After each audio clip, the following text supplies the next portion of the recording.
At Citi Field in New York, the New York Mets play the San Francisco Giants. New York Mets baseball on SNY is brought to you by the State Farm agent of the game, Steve Boyle of Connecticut. Contact Steve at agentsteveboyle.com. By Cadillac. Visit CadillacTristate.com for exceptional offers. By Investors Bank. Banking in your best interest. And by Geico, the #1 insurer in the New York market. Grand Central Terminal can take you so many different places, including Citi Field. An easy trip. Just hop on that 7 line, head over to Flushing, Queens, and show up right at the ballpark's doorstep. Hello, everyone. I'm Steve Gelbs. Welcome inside Citi Field. Gary, Keith, Ron, they'll be with you in just a little bit. The Mets going for a series sweep of the San Francisco Giants here at Citi Field. The Mets playing well, but boy, they caught the Giants at a really tough time for them. Worst record in the National League right now. Didn't start off well for the Mets, though, on Monday night. Buster Posey giving the Giants a 2-0 lead. Pardon me, Hunter Pence. That's Buster Posey with a home run in the 6th. It was 3-2 then Giants until in the bottom of the inning, Curtis Granderson tied up the game with a double. We go to the 9th inning, tied at 3.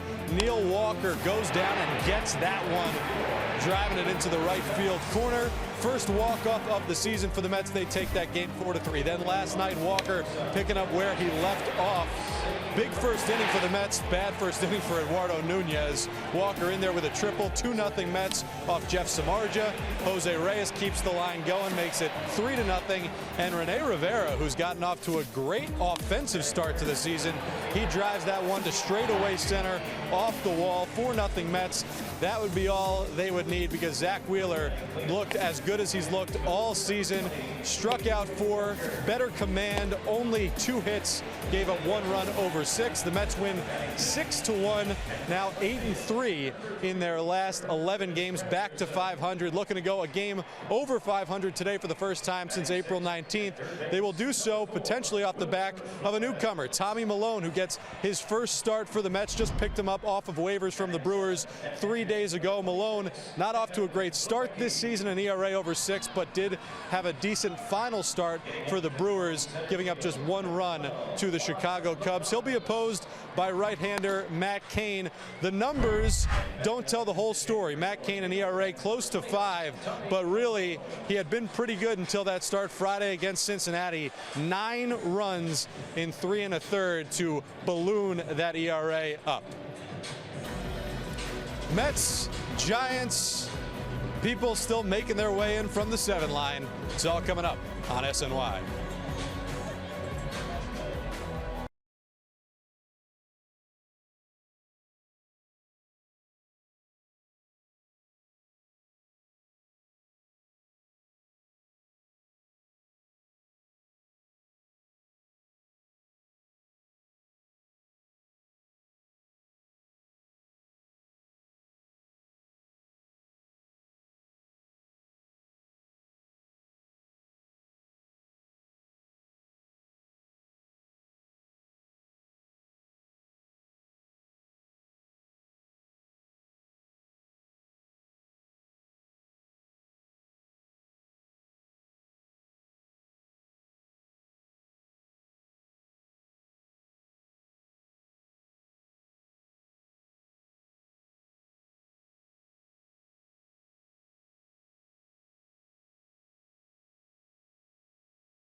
Way to a resilient start to May for the Mets, 6-2 to open up the month of May for the New York Mets.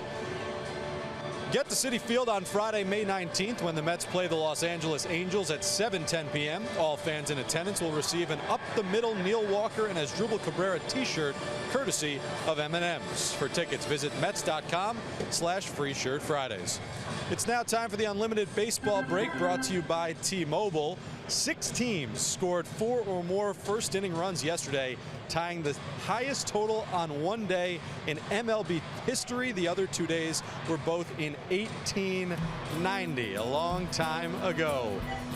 Tommy Malone getting the fist pumps. He makes his Mets debut, and Gary, Keith, and Ron are on the call next.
His Mets debut. 30-year-old left-hander wearing Frank Viola's old number. Tommaso Anthony. As the Giants starting lineup, Buster Posey a half day off in that he plays first base today. Nick Hundley makes his first start of the series. So does Justin Ruggiano. Eduardo Nunez back at a more familiar position, playing third base today. And Malone set to go. Joe Panik leads off for the Giants as the plane roars overhead. Panik takes a strike, and we're underway. Tommy Malone has not pitched in a game in 11 days. His last outing was a relief appearance for Milwaukee on the 29th of April. And the off-speed pitch gets him out in front on Panik, and you've already seen what Tommy Malone is all about. Yeah, fastball, changeup, cutter, curveball. Kitchen sink he's throwing at you. Ahead on Panik 0-2, and a chopper. Reyes comes in near the bag, and there's the first out of the day. And so welcome to the ballpark. I'm Gary. This is Ron. This is Keith. Nice to see you again. Happy May 10th to you. Mets going for a sweep of the 3-game series. They've won 8 of their last 11, 4 straight series wins, and all of a sudden things looking a little brighter in Metland. Not only have they been winning, the Nats have been blowing some games, and Mets find themselves only 4.5 games out of first. Well, I tell you what, it's just what Terry's teams have all been about. I always refer to Terry. It's a ball club. How many times have we seen the Mets when they've had serious injuries and you go, gosh, they're on the precipice that the season could be over, and the team picks it up, and they've done it again. Eduardo Nunez hitting second in the order, trying to drop down a bunt, but he fouls it off, and it's 1-1. And we'll take a look at the Lexus defense. Some changes today. Conforto with a slightly tight hammy on the pine today. Lagares in center. Curtis over in left field. Rivera, of course, who's been wearing it out. He's going to be at first base. Duda may be back shortly. Plawecki gets to start behind the plate. Granderson, his first left field start this year. He did it 6 times last year. 1-1 to Nunez with Hunter Pence on deck, and the changeup fouled at the plate, and it's 1-2. Michael Conforto, a little bit of a tight hamstring. It's been bothering him for a couple of days. Not considered to be serious, but gets the day off today. Mets are off as well tomorrow. Should be back in the lineup Friday night, and so Granderson out in left. Mets are going to be welcoming back some injured pieces over the next few days.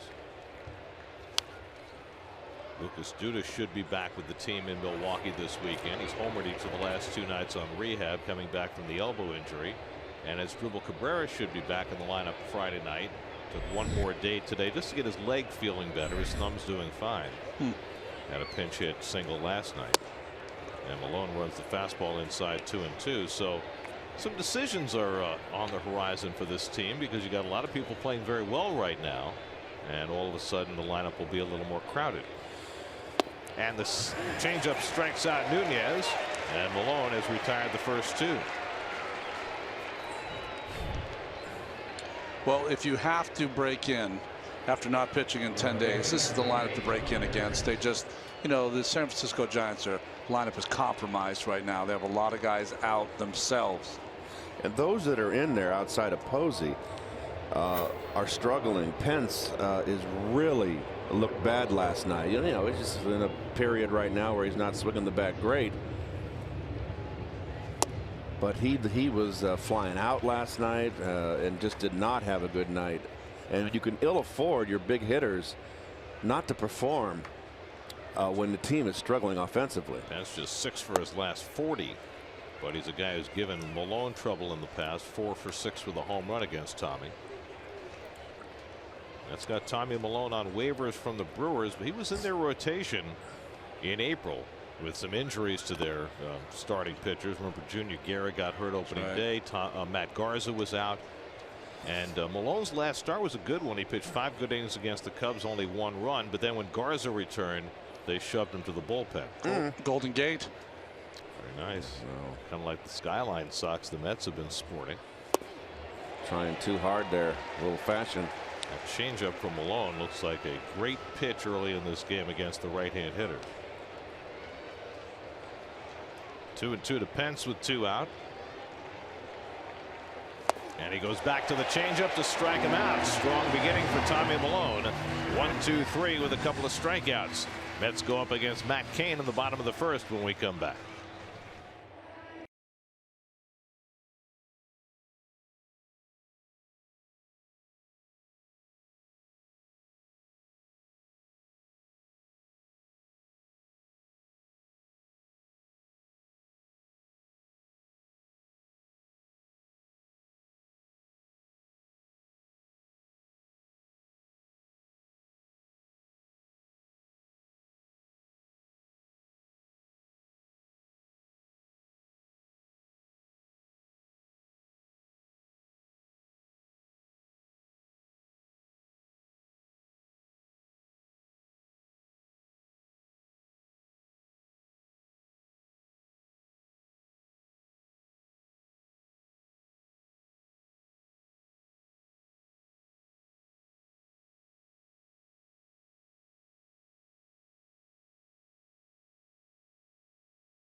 Reyes moves back to leadoff with Conforto sitting down today.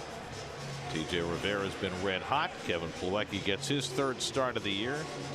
Juan Lagares a start in center field today, and there's the veteran Matt Kane. Toyota numbers elevated because his last start against the Reds gave up 9 earned runs. Faced the Mets 15 starts against the Mets, 6-6 with a 3.61 ERA in his career. We'll say Reyes to lead things off. Reyes 1 for 7 in this series. And takes it at the knees for a strike. Jose has great career numbers against Kane. 10 for 22 with a home run.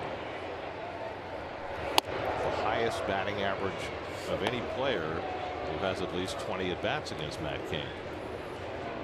Kane has had himself quite a career. A losing record, but it's really deceptive, because the Giants have never scored much for him. Anyone who watched him in his prime, he was one of the best pitchers in the league. It didn't matter what his one-loss record was. He was a bulldog. For a perfect game back in 2012. Makes Reyes skip out of the way, and of course Kane coming close to hitting a Met hitter always brings back unhappy memories of that afternoon 8 years ago when he hit David Wright in the helmet. I was looking at David Wright's numbers against Kane. 393 hitter career against Kane. And a full count to Reyes leading off. So he used to throw 95, 6, 7. Now sits around 90 miles an hour. So he's the classic case, right, of a pitcher who's had to make the adjustment from being a power pitcher as he walks Reyes. We earlier alluded to it, that August afternoon in 2009. This was one of the worst things I've ever seen in a ballpark. Oh, that's just flush against the temple. Davis suffered a concussion. He was back 2 weeks later, but really had to fight his way back in terms of being able to hang in there after getting hit. TJ Rivera 4 for 9 in this series, making his 12th straight start at first base. And he hits one in the air to center field. Marquis Hernandez has it lined up. And that's the first out. And the Coors Light Giants defense, Ruggiano in left field. I know there's a left-hander in there, but that experiment with Eduardo Nunez in left field was a disaster for the Giants. He's back in his normal digs now at third base. And Posey gets to play first base. They're trying to get him a spell. And the veteran backup catcher, former Padre Nick Hundley. You're talking about that at bat against Kane. David has always carried that at bat in his back pocket, hadn't he? Since then. Sometimes heavier than others. Yeah, front pocket.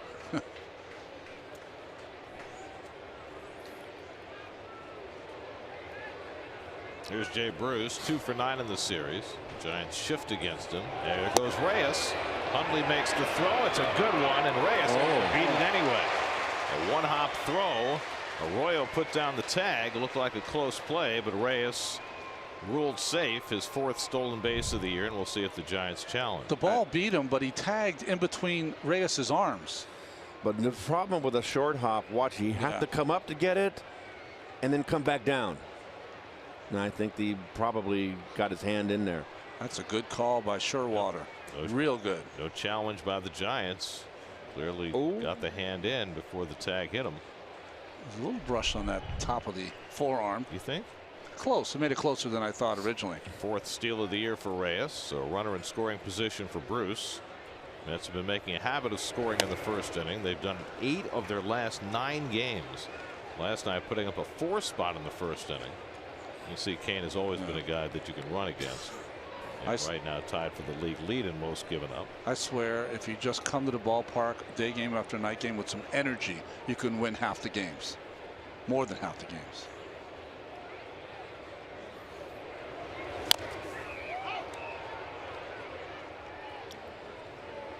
You just see so much of it in today's game now. It's almost predictable. 2-0 change-ups. 3-1 off speed. I tell you what, 7-8 years ago, Matt Kane wasn't throwing you 2-0 changeups. But back then he was throwing 95. Now he's throwing 89. Just to mix it up a little more. Cutter misses inside to Bruce, and it's 3-1. Yeah, that's what that pitch is. It's a cutter, and it doesn't really have that electric cutting life. He kind of just pulls it and tries to get it in on the lefty.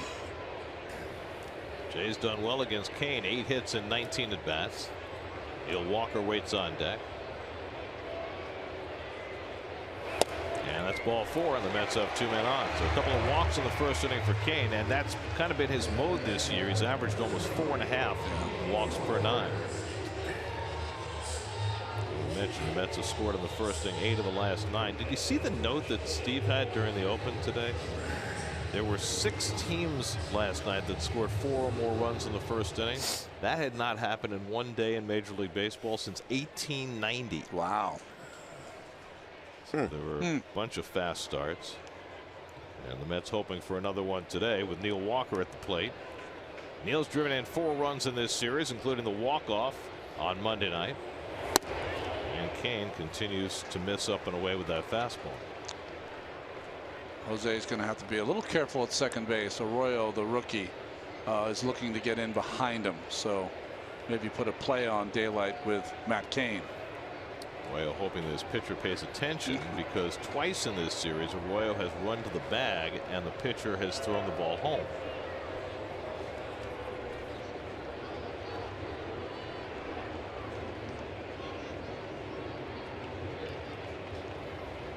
Neil Walker hitting .414 with runners in scoring position, nearly 200 points higher than his overall average.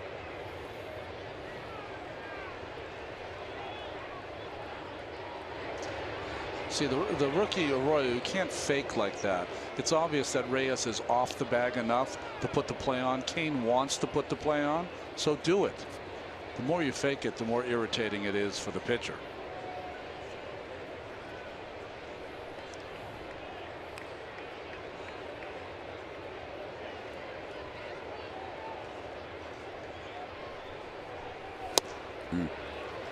It's a good fastball right there.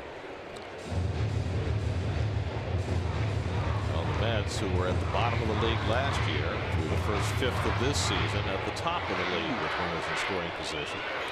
Pretty good stuff right there. 324. Kane against left-handers this year are hitting .340 against him. And the curveball drops in for a strike. There's Kirby's thrown 1 and 2. Good one. He's got the Mizuno glove. You don't see a lot of Mizuno gloves. That was very prevalent in our day. Yes, yes, it was. 1 and 2 to Walker with 2 on. And that's up and away 2 and 2. Matt Kane has had all sorts of physical issues over the last few years. He had never been on the disabled list through 2013. From 2014 through 2016, he was on the disabled list 8 separate times, 3 times last year. Made just 17 starts last year. Healthy right now, though. And now he's run a full count to Walker after already walking a couple in this opening inning. Keith, he's trying to get that ball in on Walker, but it's bleeding back over the plate. He's a lot like DeGrom's performance, where he's missing against the left-hander up and away.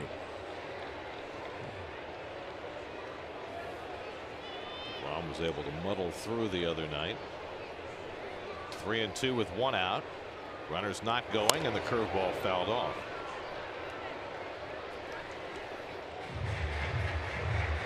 Kane, now 32 years old, first round pick by the Giants 15 years ago out of high school in Tennessee. Doing what almost every big league pitcher has to do at some point. Transition from the power pitcher to kind of a touch and feel, change up, breaking ball pitcher. 7th pitch of the at bat coming to Walker. And another curveball, and it's popped up on the infield. The infield fly rule will be called. The batter is out. And Royal grabs it 2 away. Matt Kane 103 wins, 108 losses, despite a pretty nifty ERA. Perfect game. Gregor Blanco made the great catch to save him against the Astros. despite records that weren't that great. He finished in the top 10 of Cy Young a couple of times. 1,992 innings pitched.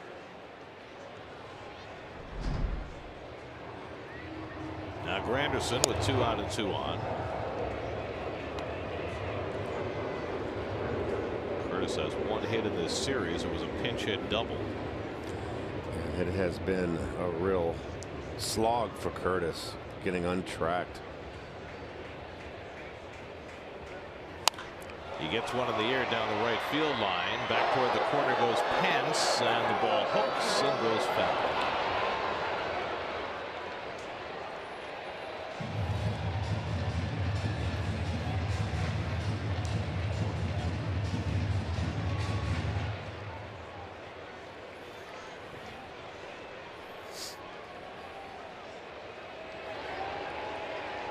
Kane has a chance to get through this inning. Now ahead on Granderson 0-2.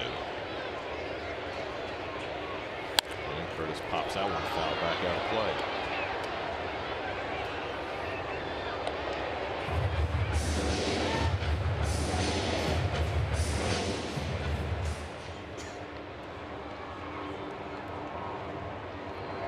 Ronnie mentioned rough start he had in Cincinnati his last go, but the 4 starts before that he had a combined ERA of 1.17, so he has had some good games this season.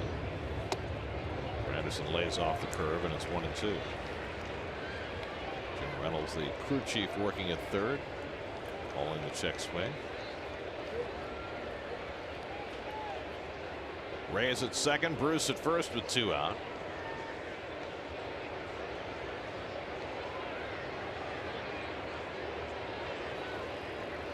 And the curveball stays high, 2-2.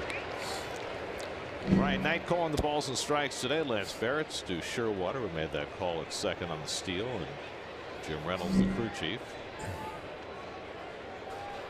25th pitch of the inning coming up for Kane. 2 on, 2 out, 2-2 to Granderson. And he whacks one the other way. That's a base hit for Granderson, and Reyes will come in with the first run of the game. Bruce goes to third, Granderson into second with an RBI double. And the Mets have scored in the first inning again. 1-0 New York. 9th time in the last 10 games that the Mets have put up a tally in the first inning. Cut and slash here. Fastball up and away. That's perfect. Nice level swing. Curtis not trying to pull. Had the pinch hit double earlier in the series to left center field.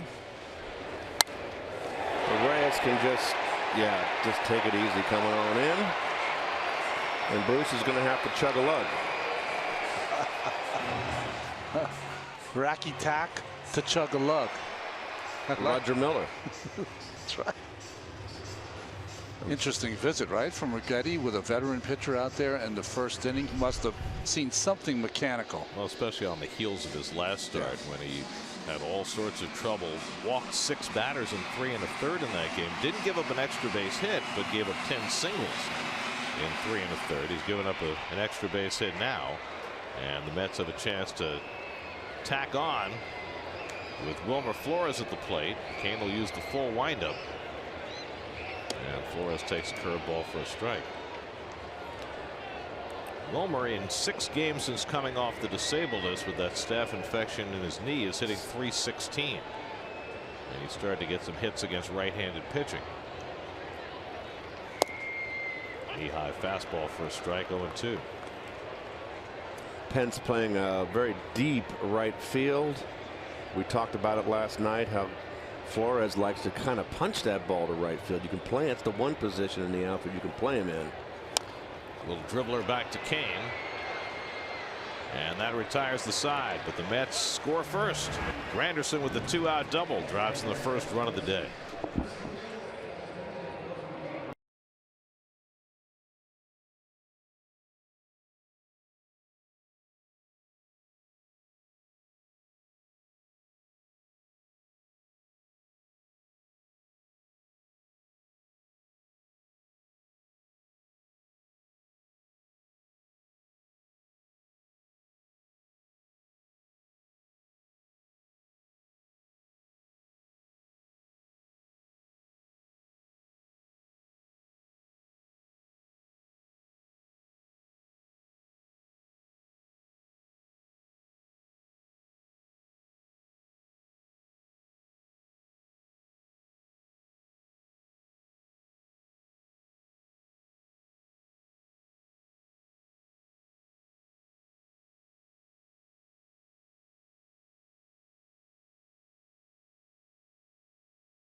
changeup on the Jeep pitch count. You know, one thing, he's a strike thrower, and if he gets ahead of you, that's his best pitch.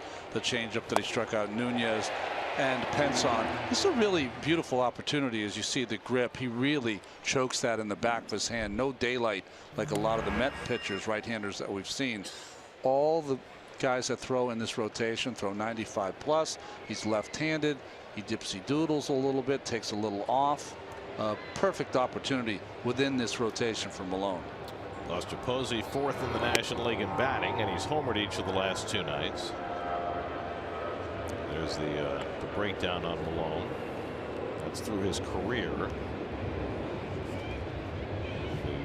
The numbers are about the same this year through his first 6 appearances. And he's ahead on Posey 1 and 2. You know, it's easy to forget, but Tommy Malone had a really good stretch of 3 years pitching for Oakland from 2012 to 2014. He was 31-22 with a 3.84 ERA. Not bad pitching in the American League. And a pretty good year the next year for Minnesota, but kind of went south for him last year. You know, he's 45-33 in his career. He's done some things in 121 game starts. And this year he's been vulnerable to right-hand hitters. They're hitting .343 against him, but for his career it hasn't been that way. He's been pretty even getting lefties and righties out. That ballpark, Milwaukee, is not the kind of ballpark for him. This one is. 2-2 to Posey. Funny thing is, Malone came out of the Brewers rotation when Matt Garza was activated from the disabled list, and the Mets faced Matt Garza Friday night. Garza and Harvey, huh? Yep. In the air to left field, back goes Granderson near the wall, and Posey's done it again. Wow. Buster Posey has homered in every game in this series. He came into the series with only 2 home runs for the season. He's hit 3 here at Citi Field, and Posey ties up the game. It's 1-1. You know, he had a little bit of a down year last year, but we tend to forget just how good of a hitter Posey is. Well, for the Mets, if you're going to give up the home run, you want to give up the solo shot. All 3 home runs, solo home runs for Posey. Fastball, got it up. And Posey didn't get all of it. Kind of got in on him just enough, but he's so strong. The ball's been carrying Ronnie everywhere in April. He'll bring his hands in. It's almost, you can inside out, but you can't call it an inside out when you bring your hands in there and still pull the ball. Inside in. Yes. Inside away, gone. Well, the Giants have scored 5 runs in this series, 3 of them on Buster Posey's solo home runs. Last 6 games, including this one, they've been outscored 42-9. Well, for the season, they've been outscored, was it 178-109? 69 runs. Worst run differential in the majors, which is why they're 11-23, which, by the way, is the Giants' worst start since 1972. Malone misses with a curveball, and it's 1-2 to Christian Arroyo, who's played all 3 games in this series at short. The Giants expect to have their regular shortstop Brandon Crawford back when they get home on Friday, which means Arroyo will probably either play some third base or get sent back to the minor leagues. Just 21 years old and still might have some developing to do. Rolls one out to Reyes is short. And that's the first out of the inning. Arroyo now 0-for-7 in the series. I think Arroyo would be better served back in the minor leagues. You know, the confidence level, you just got to be careful about not shattering confidence. You got a young prospect like that looks like he's going to be a wonderful player. You don't want him to become depressed and lose his confidence. It's all about confidence, Keith. Here's Nick Hundley. Where did I hear that before? It's echoes of your past. Here's the Posey again on the side swing. Now just watch that lead arm, how he brings it in to get the barrel through. What a great hitter. He certainly is. Batting champ, you know. They don't select club. Right. And well, you can understand why Bochy needs him in the lineup even on the days when he's not catching. Posey playing first base today, and cashing in that move. 1-1 to Hundley, and he takes Malone away. Nick Hundley caught in Colorado last year. 83 games, hit 10 home runs. Nice work at Coors Field.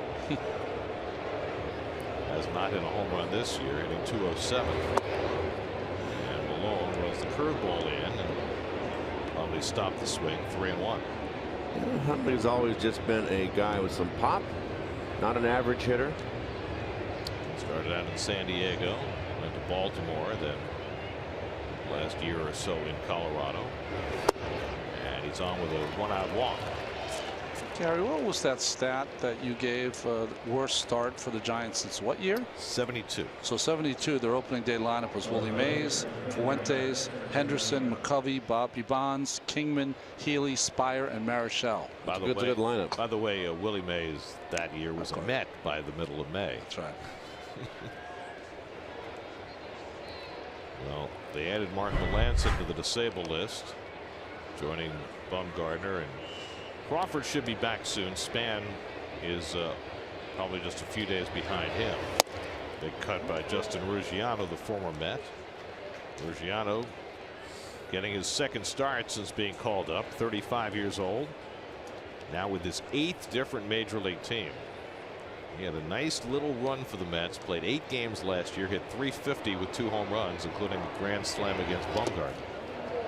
Good stop by Plawecki to keep it in front of him. 1-1. Terry knew Ruggiano from the Dodgers farm system, didn't he? Right, that's where he started out.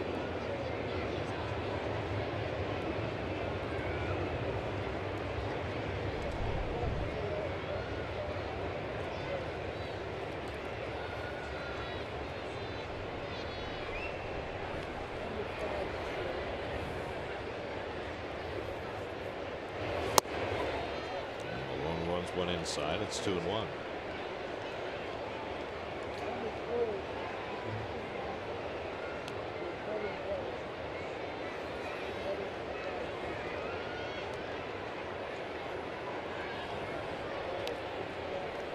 Hundley at first, not much speed there. And that's hooked into left field. A base hit for Ruggiano. His first big league hit of the season. And so the Giants have 2 men on. Off speed pitch. Let's go with one hand. Not a bad pitch. Just a little bit up. For his career, Ruggiano's hit 30 points higher against left-handed pitching. That's where he's made his mark. So now 2 aboard with 1 out. Here's Gorkys Hernandez, who's played the entire series in center field, gone 0 for 6. Well, the Giants went all last night without having a runner in scoring position. Now they've got their first opportunity of this game. Only 2 hits, right, Gary? Right. They did draw 4 walks, but never got any of those guys to second. And Hernandez fouls off the fastball. Road ahead presented by GMC. Mets go to Milwaukee and Arizona on the road trip that starts Friday night. Eric Thames hit his 13th home run last night for the Brewers as they outscored the Red Sox 11-7. That's kind of been the typical Brewers game this year. They lead the National League at home runs. Diamondbacks have played well. They're 2 games over 500. 0-2 to Hernandez.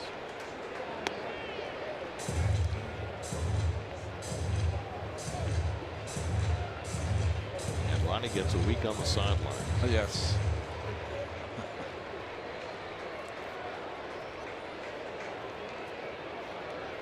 Aren't we supposed to play who's healthy in this booth? That's right. I can fill in, Keith. I've got a No, I'm fine. 12 o'clock on Transair. I'm on the road back. Okay. And Malone comes up and in on Hernandez 1-2.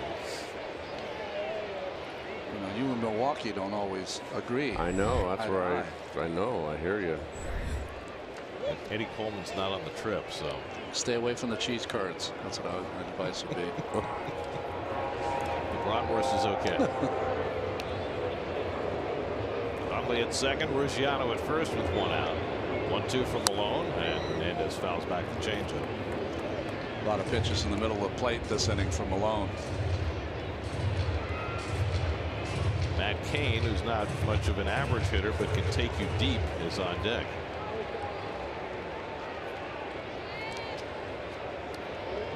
has not pitched in 11 days. Hasn't made a start since April 19th, 3 weeks ago.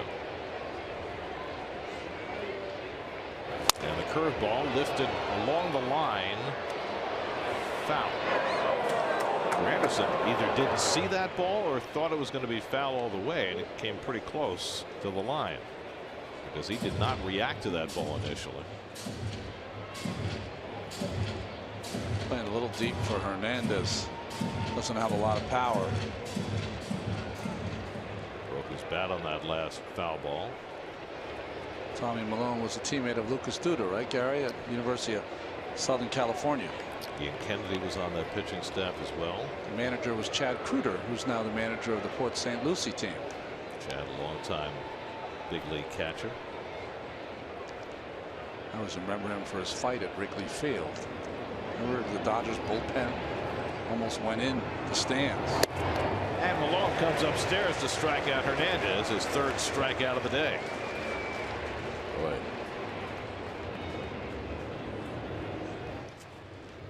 After the curveball that he fouled off the end of the bat, fastball up and in, threw it by him.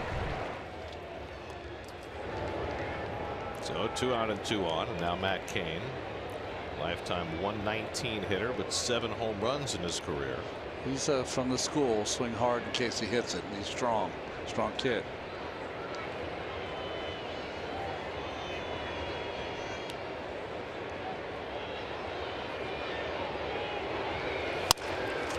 And Reyes will field the ground ball. Kane retired, and so are the Giants. They get even, though, on Buster Posey's third home run of the series. 1-1 as we go to the bottom of the second.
Your Mercedes-Benz Tri-State dealers. Mercedes-Benz, the best or nothing.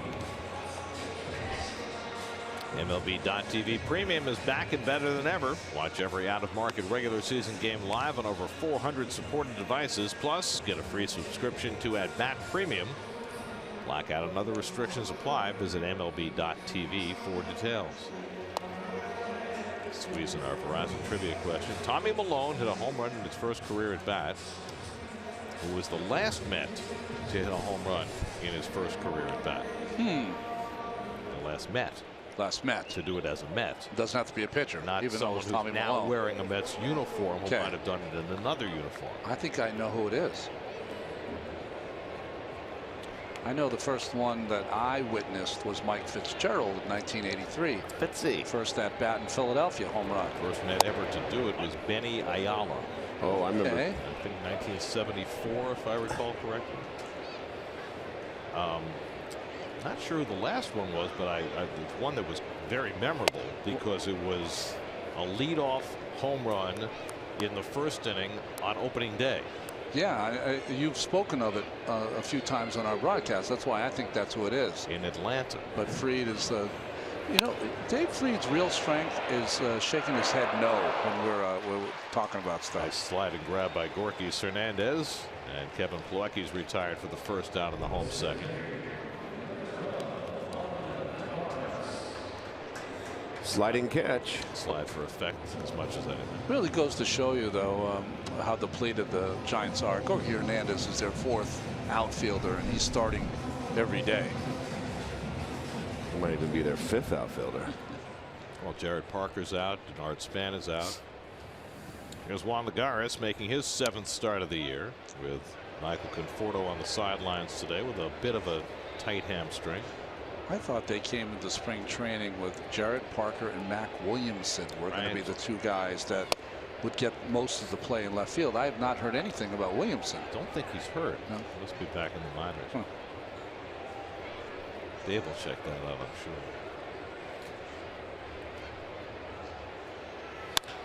Lagares gets under 1 to center.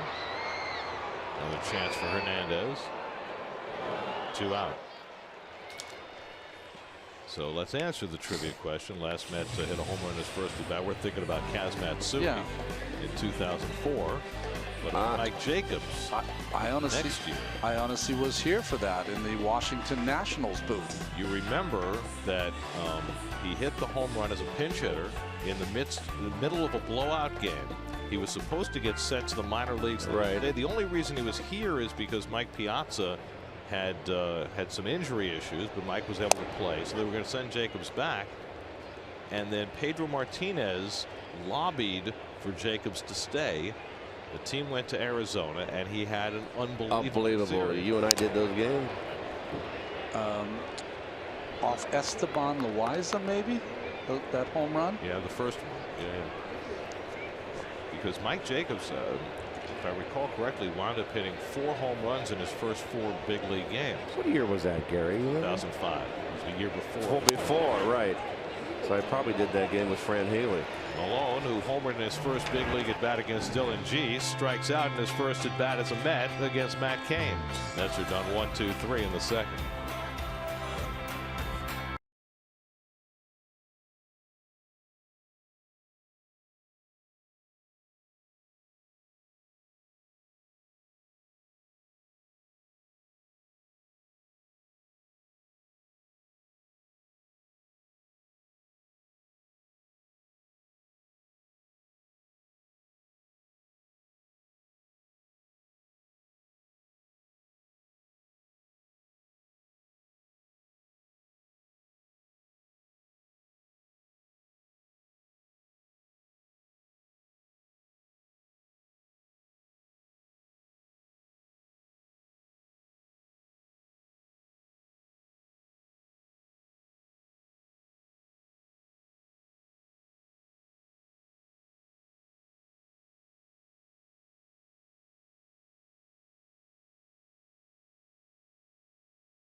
There were 2 National League teams in New York.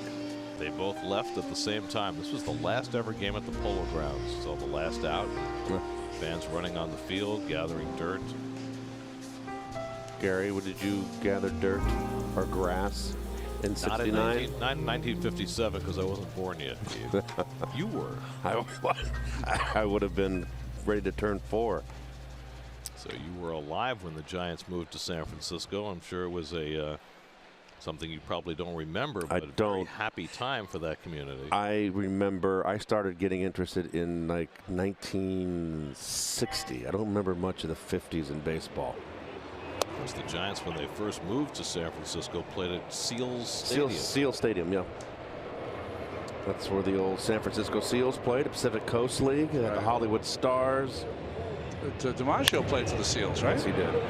Neil Walker, nice backhand pick, and throws out Joe Panic for the first down.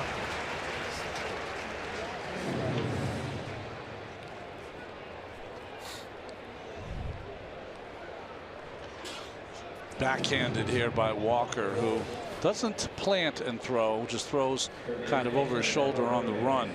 I wonder whether he overestimated Panic's speed on that, and that's why he got rid of it that way. I think right now, and this is my opinion, is that Neil's kind of figuring out what his body can do post back surgery, and that's a play that we might see more often than not.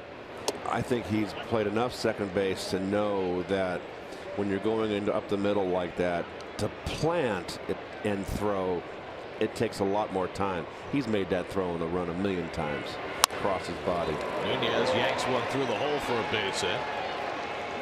First hit of the series for Nunez, who had been 0 for 8 to that point. We'll take another look at Walker here, and it's just, you know, you turn and plant, your body's going backwards. You've made this play 1,000,000 times, and it's quicker that way. It's not that difficult, really, when you're adept at your position, as Mr. Walker is. It's like a walk in the park. There's Hunter Pence, who struck out his first time up. Pence 1 for 9 in this series. He hit a 2-run homer his first at bat on Monday night. Hasn't had a hit since. Nunez at first can steal a base. Malone is very adept at holding runners on. And he misses below the knees for ball 1.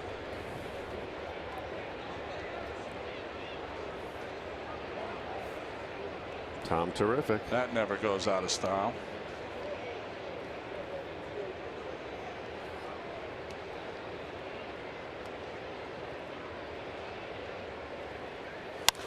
Pence whacks one to right. Bruce got a late start, but he's there. And Nunez has scrambled back to first base, 2 out. Ball froze Jay for just a moment, but it was only a step or 2 behind him. So now it's Buster Posey, whom the Mets are trying to figure out. He's homered now in 3 straight games in this series. All 3 home runs have been pulled. After that pitch inside that we showed you, I would keep the ball away a little bit, Ronnie. Sink it away. Way and down. Listen, there aren't many holes for Buster. If you just pitch him away, he'll hit the ball to right field. He already has 2 hits in the series that way. But his power is middle of the plate, in and up. 3rd time in his career that Buster has homered in 3 straight games.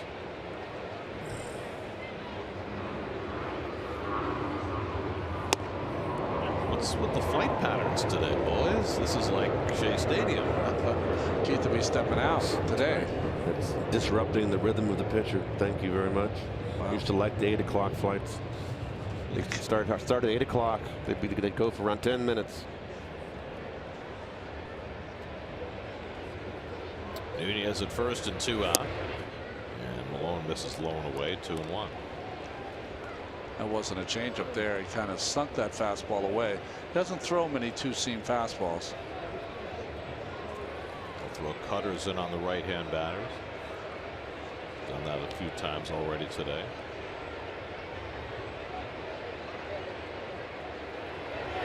And Posey pulls that one right to Flores to end the inning. 1 hit and 1 left. Still 1-1.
Mamas of Corona in the ballpark. Turkey and mozzarella. I recommend it highly. Make sure you get the mushrooms and the pepper. Jose Reyes leading off on the home third. Grounds one down to Posey. 1 pitch and 1 out for Matt Kane.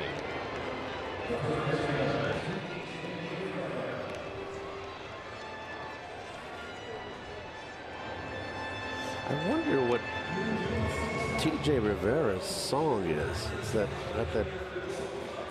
did each player have his own song?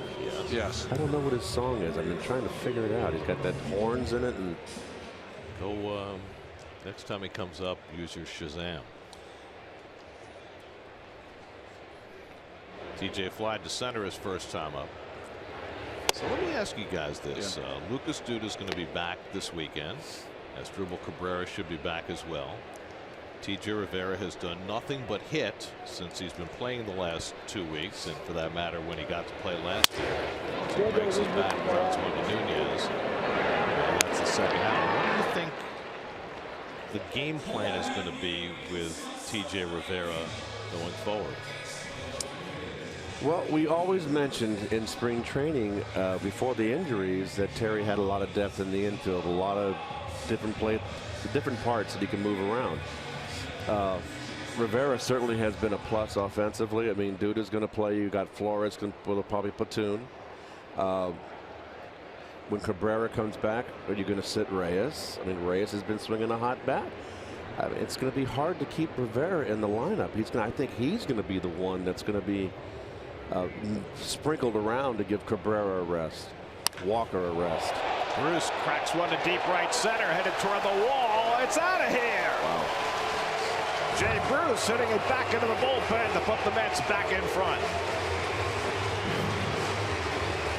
Number 10 for Jay Bruce, and the Mets lead 2-1. I think that was off the bridge. Am I mistaken, Ron? That was a blast.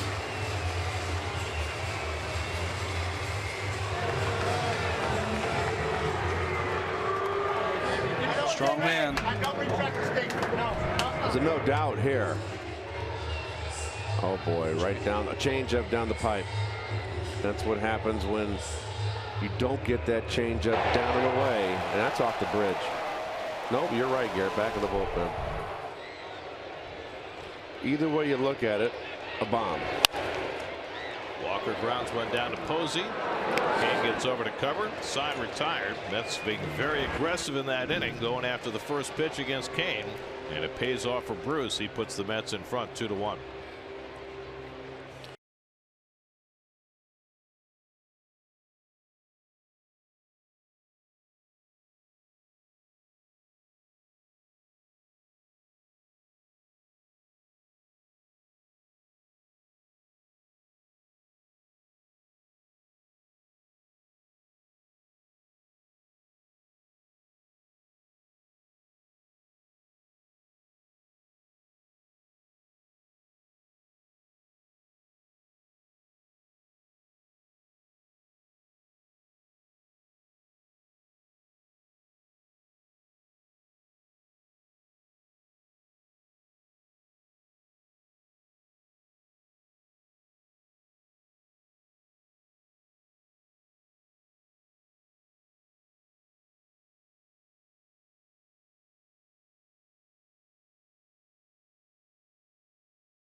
2017. Looks like he's rubbing up a ball. Mom? Dad? Mom? Christian Arroyo leads off in the 4th inning against Tommy Malone, who now has a 2-1 lead. Arroyo grounded out his first time up. It'll be Arroyo, then Nick Hundley, and Justin Ruggiano against Malone, who gave up a Posey home run in the 2nd, but now has the lead back. You can win Mets tickets and a chance to be on the field to answer Mets trivia. Just follow SNY on Twitter during the 5th inning of today's game for details on how to enter the SNY 5th inning sweepstakes presented by your local Ford dealers. So getting back to the conversation that we started in the last inning about T.J. Rivera and how he fits in when Duda and Cabrera get back. In my opinion, he fits out. What's going to happen is Duda's going to play. But I think one thing that Terry has learned through all of this is that he's got to get Rivera at bats. He can't just waste him on that bench as Arroyo goes down on the changeup. You know, he's a guy that has shown if you give him the at bats, he will lace out some hits. He also he's not really striking out, putting the ball in play, and it's part of the big reason why the Mets, without a lot of home runs, have still been scoring runs, keeping the line moving. That's what T.J. Rivera does better. He's hit 300 plus everywhere he's been in the minor leagues. He's doing a really, I tell you what, for a limited experience at first base, he has not been a liability. Hundley hits one deep to right. Bruce back on the warning track, and he reels it in 2 out. Let me just play devil's advocate for a second here. Jose Reyes was brought back this year to be a super utility player. Yes. To play some third base, some shortstop, some outfield. What would be wrong with letting T.J. Rivera play third when Duda comes back and moving Reyes back into that super utility role? Well, that's interesting too. It's a team without a lot of speed. Jose provides a little more speed. All in all, Gary, your bench is going to be so much stronger, and Terry can mix and match and keep his veterans healthy and give Rivera lots of playing time. Ruggiano has his 2nd hit of the day, a 2-out single.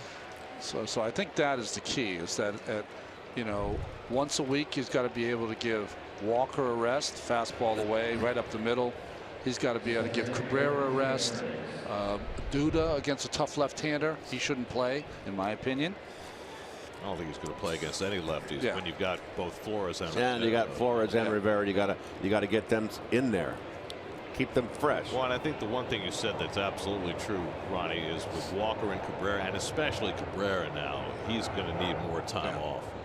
And so Reyes plays shortstop on those days, and that opens up a spot at third. Here's Gorkis Hernandez, who struck out his first time up. So they're nice problems to have for a manager when you have, after that automobile calms down, and you have players that you can sprinkle in and keep your older players fresh. You want your older players ready in August and September when it's crunch time. Ball inside, 2-0.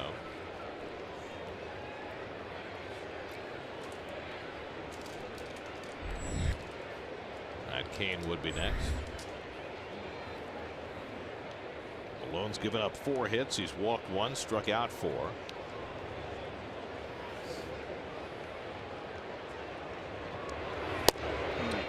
This is Noah Syndergaard's spot in the rotation. Rafael Montero filled it first time through. Montero's still here.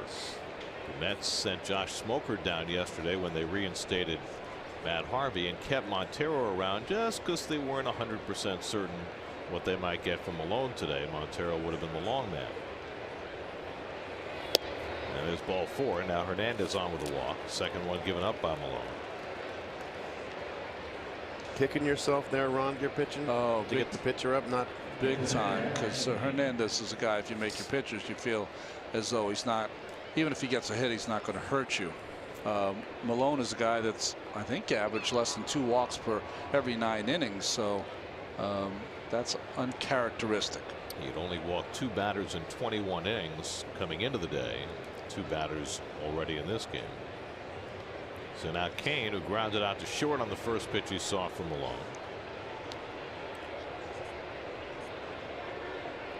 Ruggiano and Hernandez aboard with 2 out.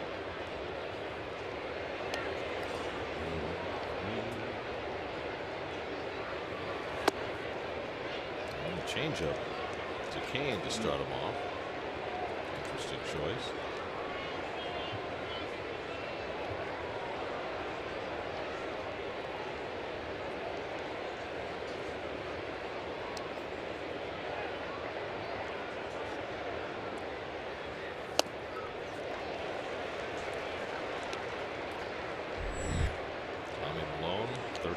First pitch strikes to 18 batters, pitching on the mound where he got his first major league win. It was against the Mets in September of 2011. His 3rd big league start. Hit a home run in that game, right? He had a home run in his debut, which was against the Mets in Washington. Oh, okay. And then 2 weeks later got his first win here. He faced Dylan G in that first start, hit the home run against him. In the game he got the win, the starting pitcher for the Mets that day, Chris Schwinden. Oh, I remember those days. The much traveled Chris Schwinden. Wasn't with 4 organizations in 1 month? Yeah, it's a mad world of Chris Schwinden. And Kane strikes out on the changeup to end the inning. 5 strikeouts for Tommy Malone. He's gotten the Mets through the top of the 4th with a 2-1 lead.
Let's play the Angels at 7:15 p.m. The first 15,000 fans in attendance will receive a David Wright starting lineup figurine courtesy of Wise Snacks. For tickets, visit Mets.com/tickets.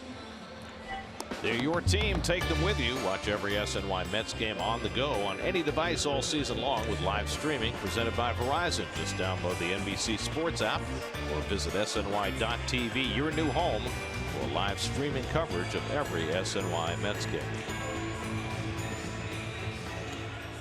A lot of snacks, a lot of sugar, a lot of kids in the audience today. Candy floss if you're from Canada. Candy floss? That's what they call cotton candy. Really? You ever heard a Neil Young song? He talks about candy floss all the time. I thought it was like the Cinnamon Girl. Curtis Granderson drove in a run with a double his first time up and takes the curveball at his feet, 1-1.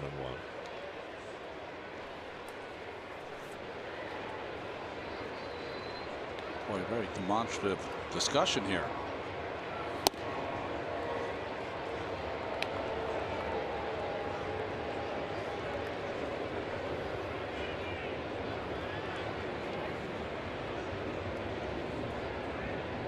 2-1 from Kane.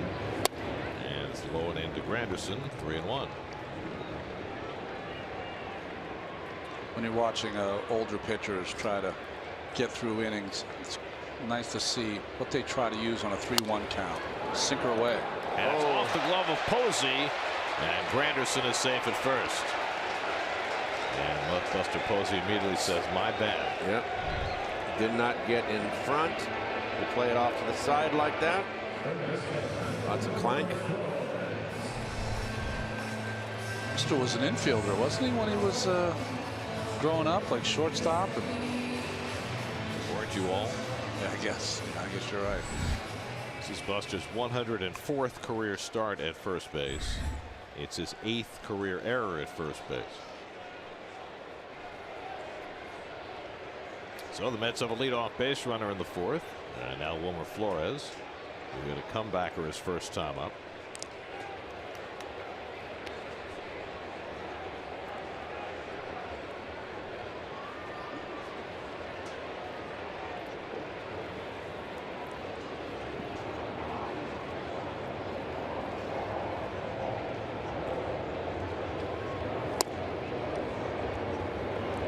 Kane faced 4 batters in the 3rd inning and threw a total of 5 pitches. Mets were very, very aggressive against him, including a Brewers home run that went some 440 feet. And so here he's been a little more tentative around the strike zone.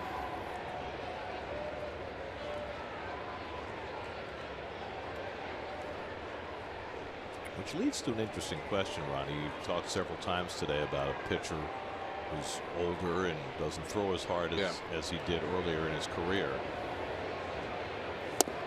Can you be effective in the strike zone as much with lower velocity, or do you have to pitch out of the strike zone? What you have to do is you have to, one, make every fastball count. So when you have to throw your fastball, you can't be missing with that pitch. Second, and this sounds counterintuitive, but it's not, you almost have to pitch more in now that you don't have as good a stuff as you did before, when your stuff was electric and you could occasionally just let it go down the middle and let it work. You've got to get these guys conscious that they do not own the plate, that you're going to back them off the plate. So if you make a mistake away, you're not really hurt by it. You can't lose the quality of your secondary pitch, your breaking ball, Gary. Because if you lose velocity, usually you lose the sharpness of your breaking ball too. It's not just your fastball you lose velocity. You lose it on your breaking ball too. Now, is that a matter of arm speed, or is that spin rate? No, it's arm speed. You know, the ability to, you know, there's a difference if you're kind of throwing a lollipop in there 82 miles an hour as opposed to a hard 87-mile-an-hour breaking ball. Big difference.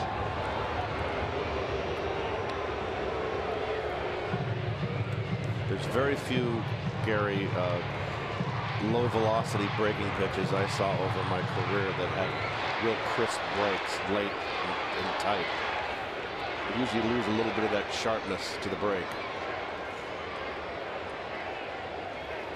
A lot of time worrying about Granderson, who does not steal bases these days.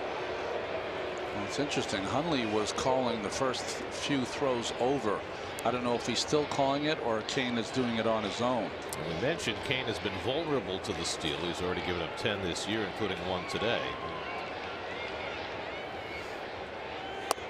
And now he falls behind on Flores, 3-1. So second straight batter, he's been behind 3-1.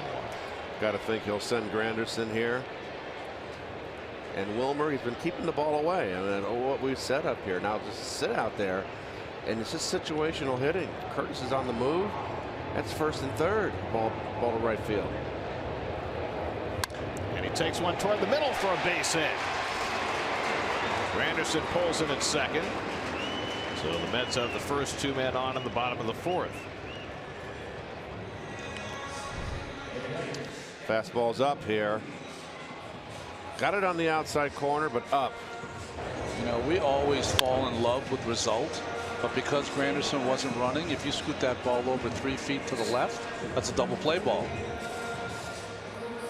but the result good here. And also, as Keith said before the pitch, that's a ball Wilmer can hit to right field. Yes. Yeah. So here's Plawecki, who lined out to center. A sliding catch by Gorkis Hernandez his first time up. Third start for Plawecki since his call up. And Kane misses low out of the strike zone. Well, the Mets have been on a roller coaster in the early season. Started out like a house of fire, then lost 10 of 11. But now they've won 8 of 11. It's been kind of their MO, hasn't it, over the years? A little streaky. Well, I think every team streaks to a certain extent. It's just that the launch angle of the streaks has been a little steeper this year. You gotta limit the down periods. That's the key. That's why having good pitching is so important for any team, because if you have good pitching, you don't have those 5 and 6 games losing streaks. Well, the Mets have been winning with offense. Last night, Zach Wheeler pitched a terrific game. It's a strike to Plawecki, but it was the first time in 18 games that a Mets starter had held the opposition to no runs or 1 run. Something the Mets, expected to get with a lot more regularity. When you said that last night when I was sitting in the stands, I had to process it because I almost couldn't believe it. But I knew the pitching had been struggling, but I didn't think it had struggled that bad. Panic retreating. Infield fly ball was not called. No, definitely not. And that's the first out of the inning. Not an easy play for Panic, who had a long way to go. But didn't panic.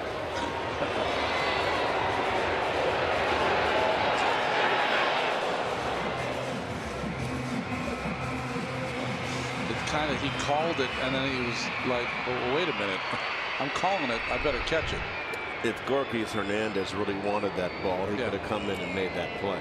Once he started backpedaling, he made it a little tougher play. Should I say that he approached it in Castillo-esque fashion? Oh. Here's Lagares, who flied to center his first time up. And takes the curveball for a strike. So you see Kane's breaking ball now. It's not really a pitch he puts hitters away. He uses it to get ahead in the count. Maybe to get back in if he's behind in the count.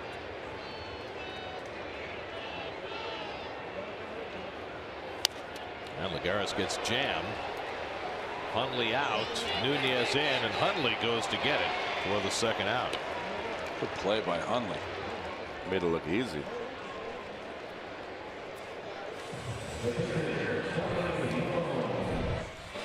Well, got in on the hands of Lagares. Remember, if you're a catcher, if the ball's into the right-handed hitter, if he fouls it up and straight back, it's going to be to your left. If it's on the outside corner, it's going to be to your right. So Hundley makes the play. So after the Mets got the first 2 men on here in the fourth, Kane's retired 2 in a row and now faces Tommy Malone.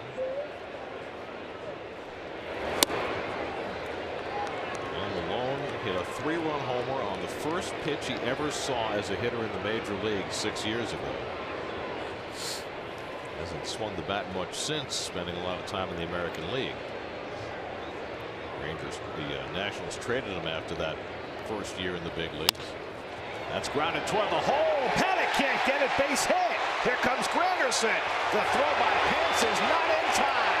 Tommy Malone finds the hole, drives in a run, and the Mets lead it 3-1.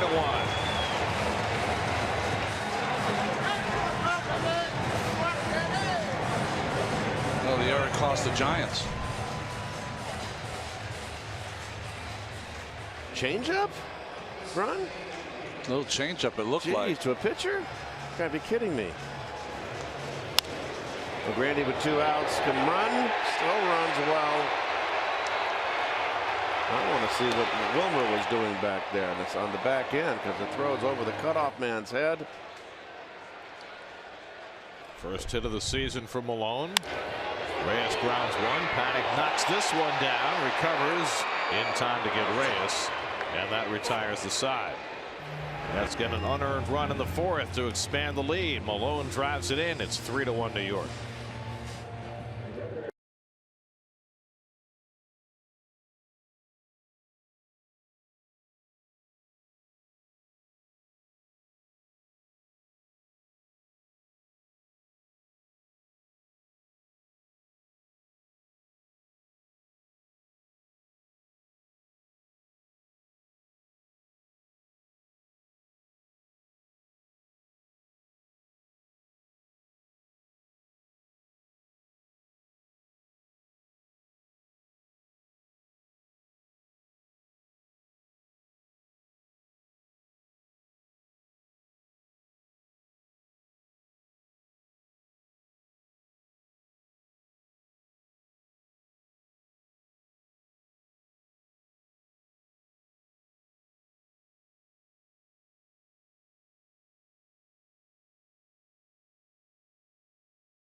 Straight to Richardson. The ball game is over and the World Series is over.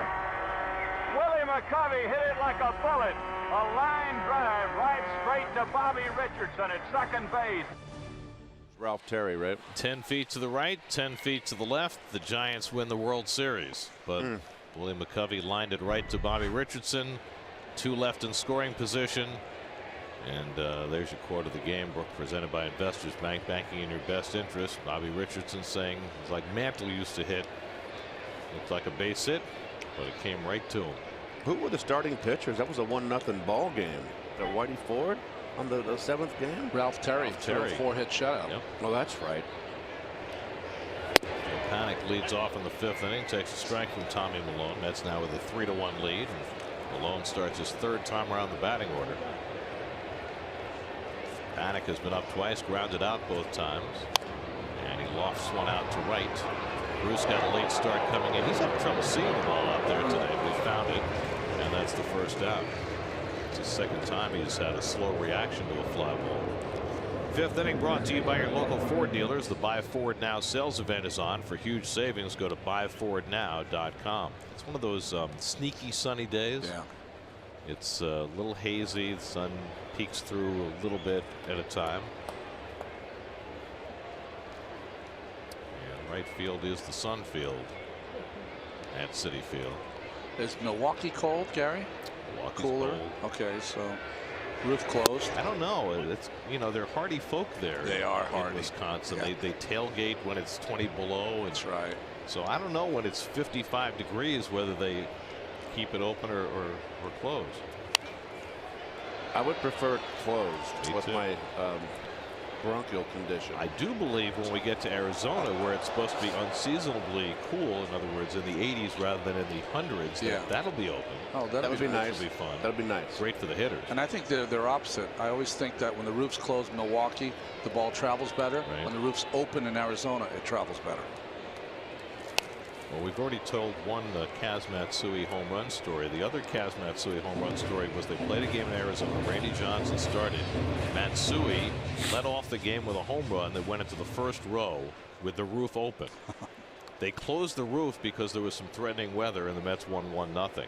And Randy, for the rest of his Arizona career, had the roof closed, no matter what the weather was. He was just livid after the game that he'd given up that home run because it carried that much farther with the roof open. Eduardo Nunez is 1 for 2. And he pops one up. Reyes looking for it. Uses 2 hands to make sure, 2 out.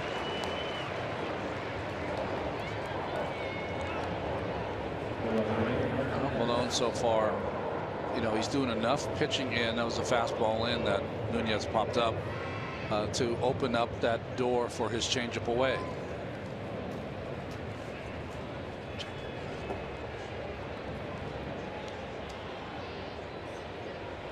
Malone had a 1-2-3 inning in the first inning, looking for his first 1-2-3 inning since, as he takes on Hunter Pence. And a ground ball for Flores. Nice easy hop. And the throw on target. And Malone has himself an easy inning. Just 7 pitches to set the Giants down 1-2-3. Halfway through, 3-1 Mets.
Malone has given the Mets everything they could have asked for in his first start for the Mets. 5 innings, just 1 run. Jay Bruce a home run. Curtis Granderson an RBI double. Malone has driven in a run himself.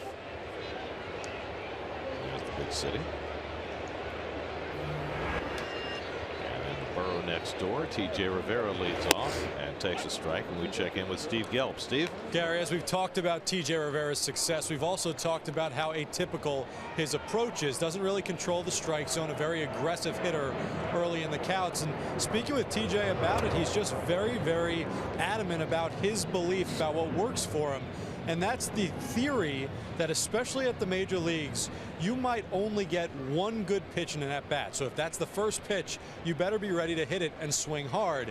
And the interesting thing is, because of his success, he's kind of become the poster boy for talks that the Mets give their minor leaguers during spring training. They basically say to these kids, hey, listen, you can swing, you can have whatever approach you want at the plate, but you better be like T.J. Rivera and hit 350 across the board, because if you can't, then you have to conform a little bit to what we're trying to do here.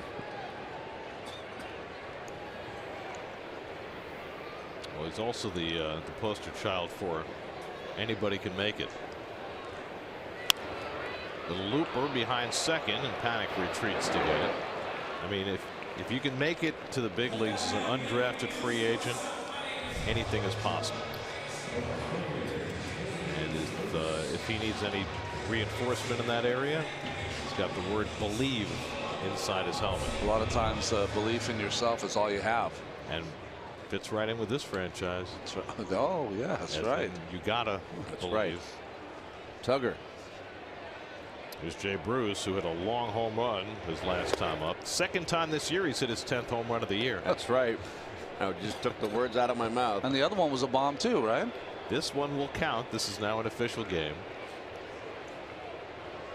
That home run had 2 RBIs in it too. By the way, every home run in Atlanta is a bomb. Every fly ball in Atlanta is a warning track shot. It's crazy. I mean, you know, Keith and I said it repeatedly during that series. Can you imagine what that place is going to be like when it warms up? Oh, yeah. You don't want to pitch there. You're going to look at the schedule and go, did I miss Atlanta? Yes, thank you. By the way, it was announced last night, I don't think we mentioned it, that the rainout is going to be part of a day-night doubleheader in Atlanta June 10th.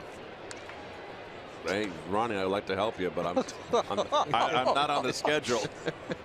I think you were originally scheduled for that game. But I had been counted. I was there. They've scheduled those games for 1 o'clock and 6 o'clock. Yeah. And the way the game is played there, boy, that may be a little tight. Yeah. On the inside corner, Bruce is caught looking.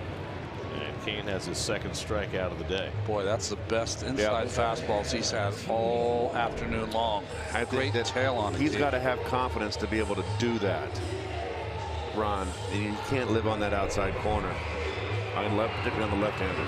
He's been trying to do it. He just hadn't zeroed in. Maybe he has now. So now Walker is popped up and grounded out 0 for 2.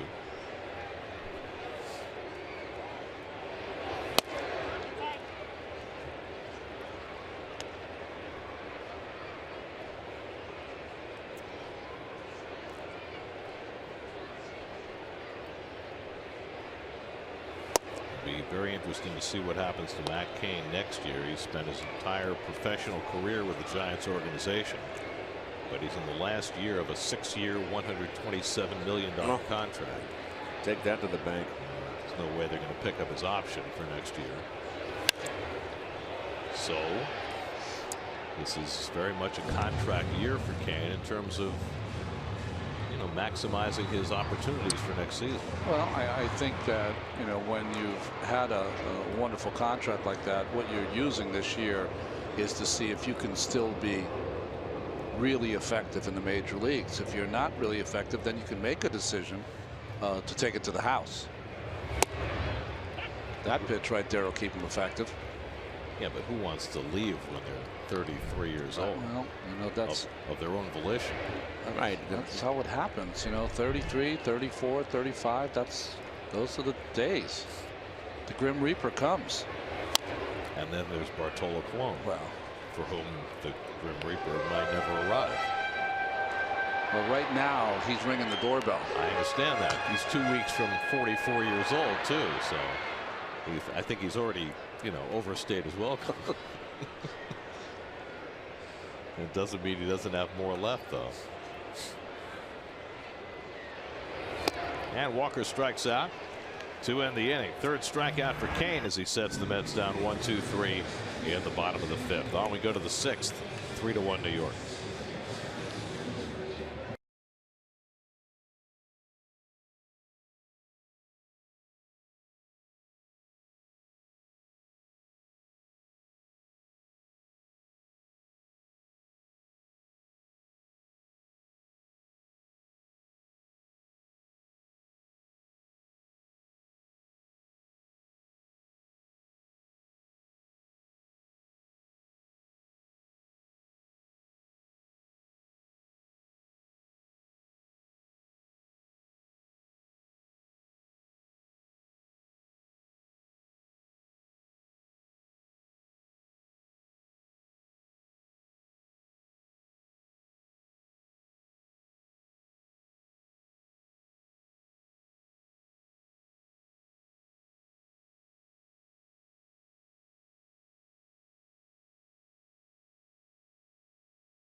Buster Posey leads off the sixth inning against Tommy Malone.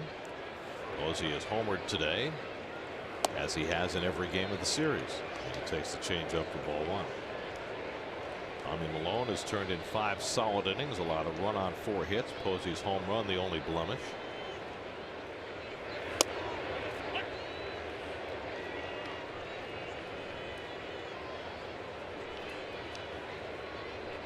Tommy Malone made 3 starts for the Brewers before they bumped him to the bullpen. So this is his 4th start of the year. First time he's made it to the 6th inning. His last start against the Cubs was very much like this one. He went 5 innings, 1 run, 3 hits. That was 3 weeks ago. Posey golfs one into shallow right, and that's going to fall for a base hit. He reached out for the changeup. Posey's got his 2nd hit of the day. On the ground, off-speed pitch out in front, almost buckled down to his knee. Let go with one hand. The good hitters can do that. Kind of massaged that into right field, didn't he? Spun it out there. And you can see the expression on his face is, I'm in trouble here. Even his emergency mode works. Here's Christian Arroyo, who's 0 for 2, grounded out and struck out, 0 for 8 in this series.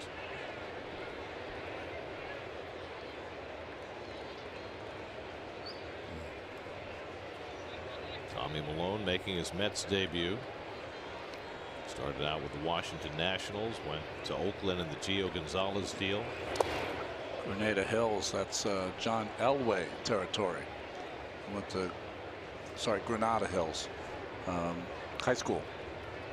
Jack Elway was his father, the coach, and John Elway, high school quarterback. That's LA, yeah, just suburb LA. Josh Edgen, the left-hander, Fernando Salas, the right-hander, on call as Malone throws his 80th pitch of the day. And Arroyo foul tips the changeup, and it's 1-1. Kid's trying to hit it 800 feet, right? Yeah, they're just kind of toying with him. I think that 0 for 4 the first night with the 4 punches has kind of set him back on his haunches. In his brief trial in the big leagues, Arroyo has really struggled against the righties. He has hit lefties, but not so far today. Nick Hundley on deck. This is a Giants team that's just in the depths of despair right now. 5 straight losses, 11-23 on the year. And the Mets trying to knock him out with a sweep here before the Giants get themselves righted.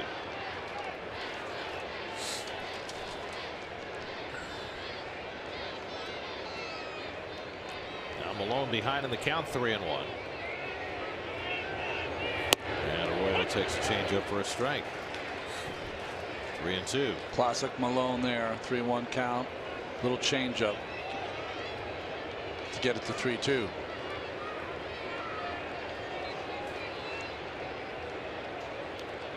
Double up. Posey at first and nobody out. And Arroyo lifts it foul. I think against Malone, remember the teams would try to do this against Tommy Glavine in a Met uniform. Going the other way is a good way to attack Tommy, because you're going to see a lot of changeups, fastballs away. Cutter in here. Again the 3-2. And he pulls a foul.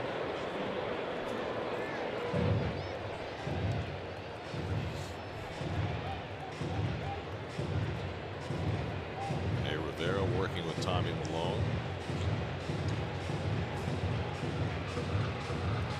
Evan Pilecki, excuse me.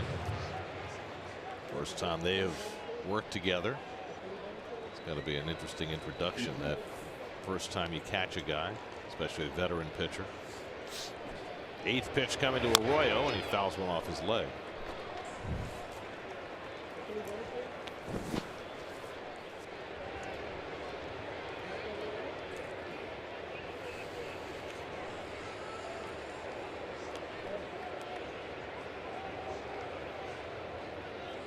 You know, this is the longest at bat that Tommy's had to contend with this afternoon, building up his pitch count at a time when he may be running low.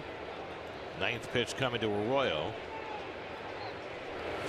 And it's laced to left field. Granderson will back off and play it on a hop. And the Giants have the first 2 men on in the 6th. Arroyo has his first hit in this series. Let's check in with the studio. Jonas Schwartz does a game break brought to you by your Tri-Honda dealers.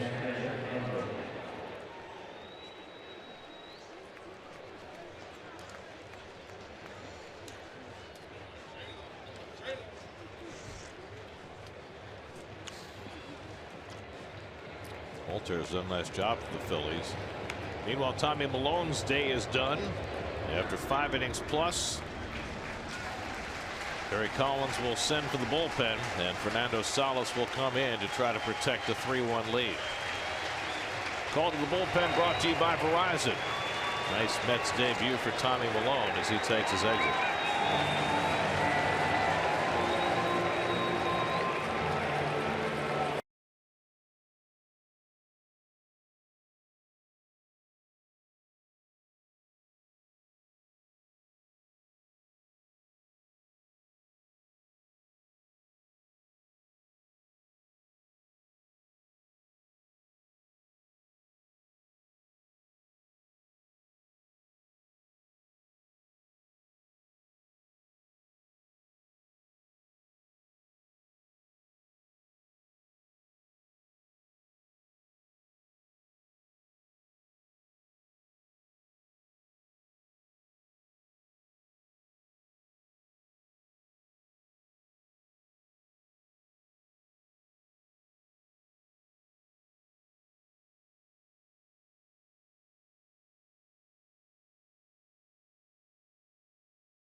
Side of relief, Tommy Malone in the 6th.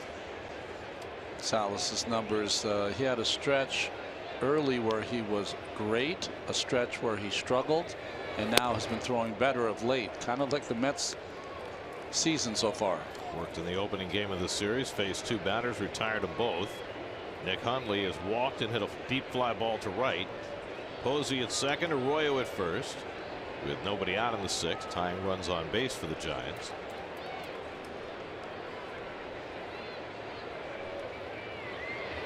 And Hundley fouls back the fastball, 1-1.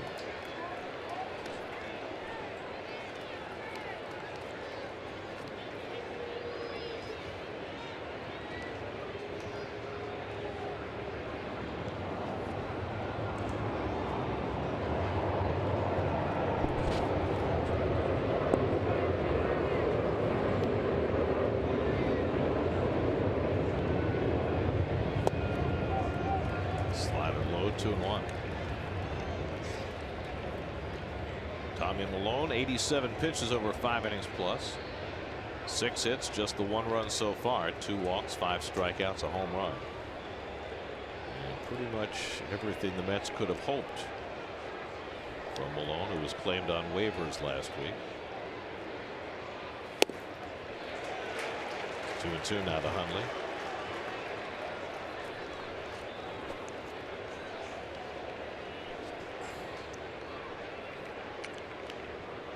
Trying to spread out Salas's outings to try and take a little bit of pressure off. He was pushed into a lot of work early, and it seemed to put a crimp in his results. Go back to that 16-inning game in Miami when he was pressed into service. What was it, the 4th straight day? That's right.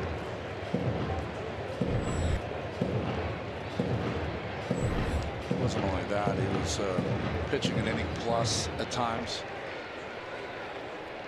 Well, he's a fastball pitcher. He's not overpowering, and he's got a straight fastball, and he's not afraid to throw it. And he pitches, I think, upstairs too much. Hundley grounds one through the hole, a base hit. Posey will go to third and stop there. And the Giants have the bases loaded and nobody out. Let's just really think another base, 1 base at a time baseball. And I really think the commissioner's office ought to really consider not cutting the grass so close where the ball just moves quickly. You lose the close play at the plate. As those are exciting plays in the game. This base at a time. I feel like Louis Jordan and Gigi. It's a bore.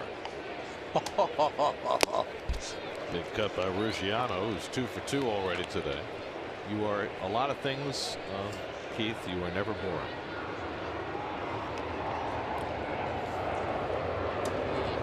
I mean that sincerely. Thank you. Ruggiano single to left, single to center. And he takes up and in from Salas, 1-1. So a big spot here for Fernando.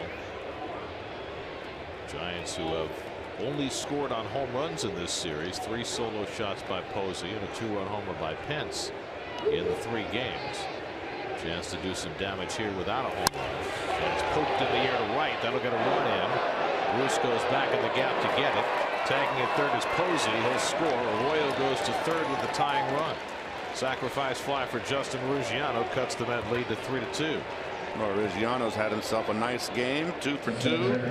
That sac fly is opposite field sacrifice fly advances the tying run. Little cutter went out with 1 hand, and it almost goes to the track. So now Arroyo at third, Hundley at first with 1 out, and Borges Hernandez a chance to get the tying run in. Watch that bunt play where they push the bunt, safety squeeze, move it towards the first baseman.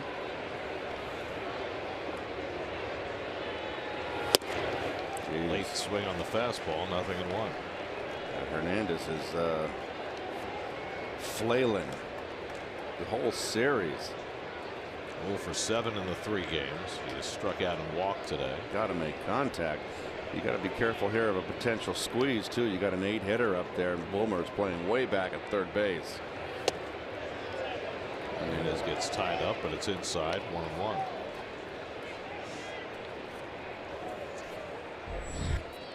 Matt Kane on deck. Giants have some moving around in the bullpen, so Bochy has the option of a pinch hitter.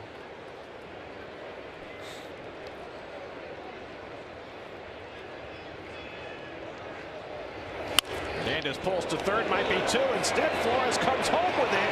Plawecki makes the tag, but instead of going for the inning-ending double play, Flores goes home with it. They get the out, but I don't know, was that the right play? And he threw it in the dirt too. Now either way is okay. You can get two here. This is a nice play by Plawecki. Now what is Arroyo doing? I mean, you've got to be kidding me. You just going to stop?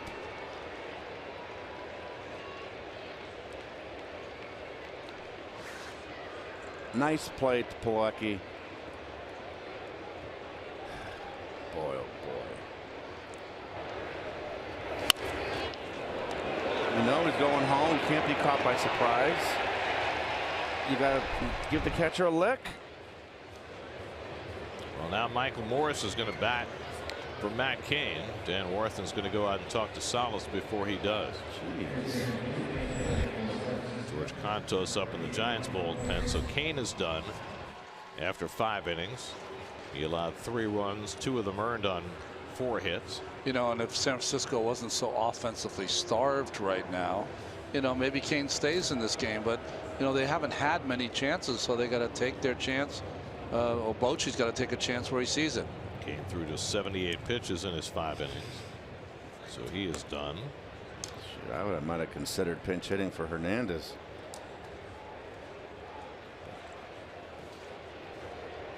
I'm kind of glad Wilmer went home, Gary, only because Wilmer's footwork is slow and his delivery is slow. It would have been a long double play. Ball hit kind of down the line.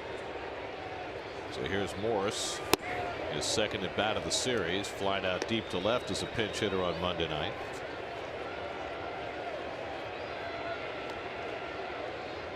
Hundley at second, Hernandez at first with 2 out. Run is in here in the 6th, charged to Tommy Malone. Now Salas trying to hold the lead for him, and he bounces it. Good stop by Plawecki, 2 out. Michael Morris, whenever I see him in a Giants uniform, he reminds me of Jack Clark. I mean, certainly Jack Clark had a better career. He's not the same kind of hitter, but just the stature and the body. Very similar. Yeah, huh? Big man. And Morris had a year or 2. Yeah, oh yeah. Up to those standards. What's amazing when you consider Morris is that he started out as a shortstop in Seattle. He grew out of the position. Just a tad.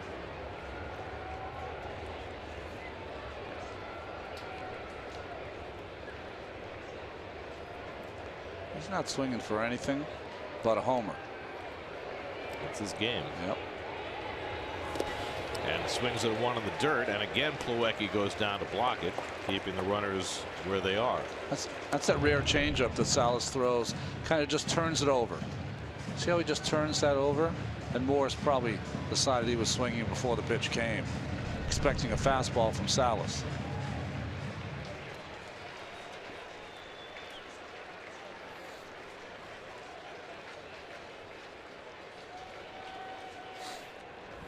Two on, 2 out, 2-2 to Morris.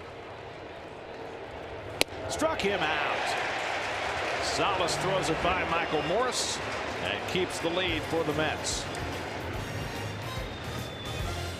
Both starters gone. And the Mets up by a run as we go to the bottom of the 6th.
GMC dealers.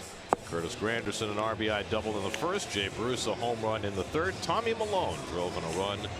That's the difference in the game. And Malone out after 5 innings plus. Mets have a 3-2 lead as they try to sweep this series from the Giants. And now the Giants go to their bullpen with Matt Kane having left for the pinch hitter. George Cantos is in for the 6th. Was that your bridge there, Gary, the Whitestone? I would hardly call that mine. I claim no ownership. You see the numbers against left-handers. That's really been the sticking point for George Cantos here, and facing a left-hander Granderson in his first batter. He gave up the double to Granderson as a pinch hitter on Monday night. Curtis hit it to left center field. And now they meet again. So Curtis has 2 doubles in this series, 1 to left center and 1 down the left field line.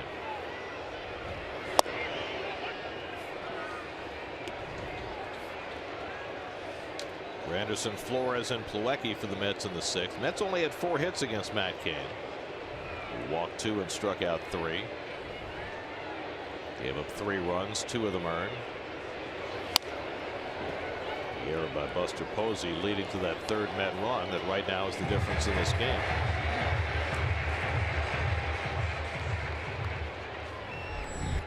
Hansel Robles getting ready in the Mets bullpen.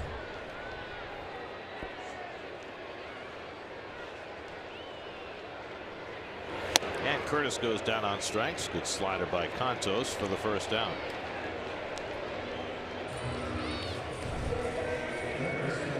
Wanted the slider down and in, and just kind of spinner, right? Spinner on the outside corner, and Curtis just swung right through it. So 1 out now. Flores. Wilmer's 1 for 2. Single to center his last time up.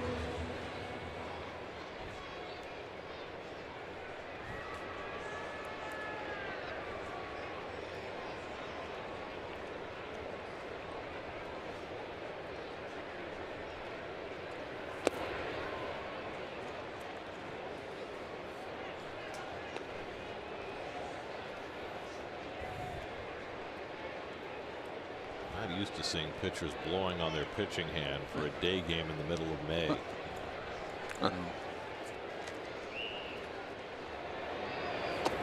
I'm assuming by the time we get home from this next road trip, it'll be a little warmer. It's always, how many years now has it been? There's been like no spring. It's been like gone from cold weather to summer. Yeah.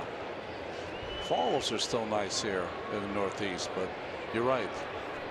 Springs have disappeared. I'll take the summer thing. Thank you very much. Yeah. Wilmer lofts one foul. 1-2. I mean, really, who hits more balls foul than Wilmer? You know who was great at that? Played for the Mets. It was John Milner. John Milner was the king of the hard foul ball.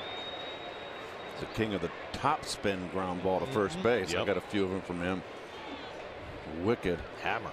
Pull hitter. Dead pull hitter. He played a decent first base too. Yeah. He was kind of he didn't move quick. A little mechanical. But but it was also smooth. He just had one gear, John. That's all he had. So it was no over hustling. It was just, He could swing the bat though. He could hit, and he fit in with that Pirate team. He sure did. There's such great hitters around him in that line.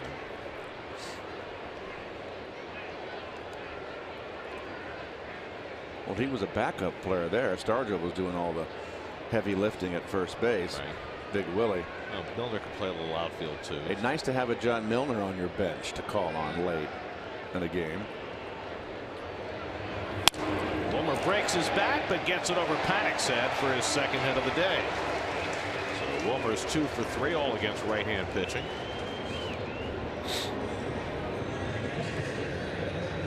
Up in the strike zone, that's the difference here. It's a little flat slider. You get it up, it's more chance for the hitter to lift it. You get it down, might hit it more chance to hit it on the ground. So the Mets have their 5th hit of the day, and here's Plawecki, who's lined out to center and popped up. 0 for 2.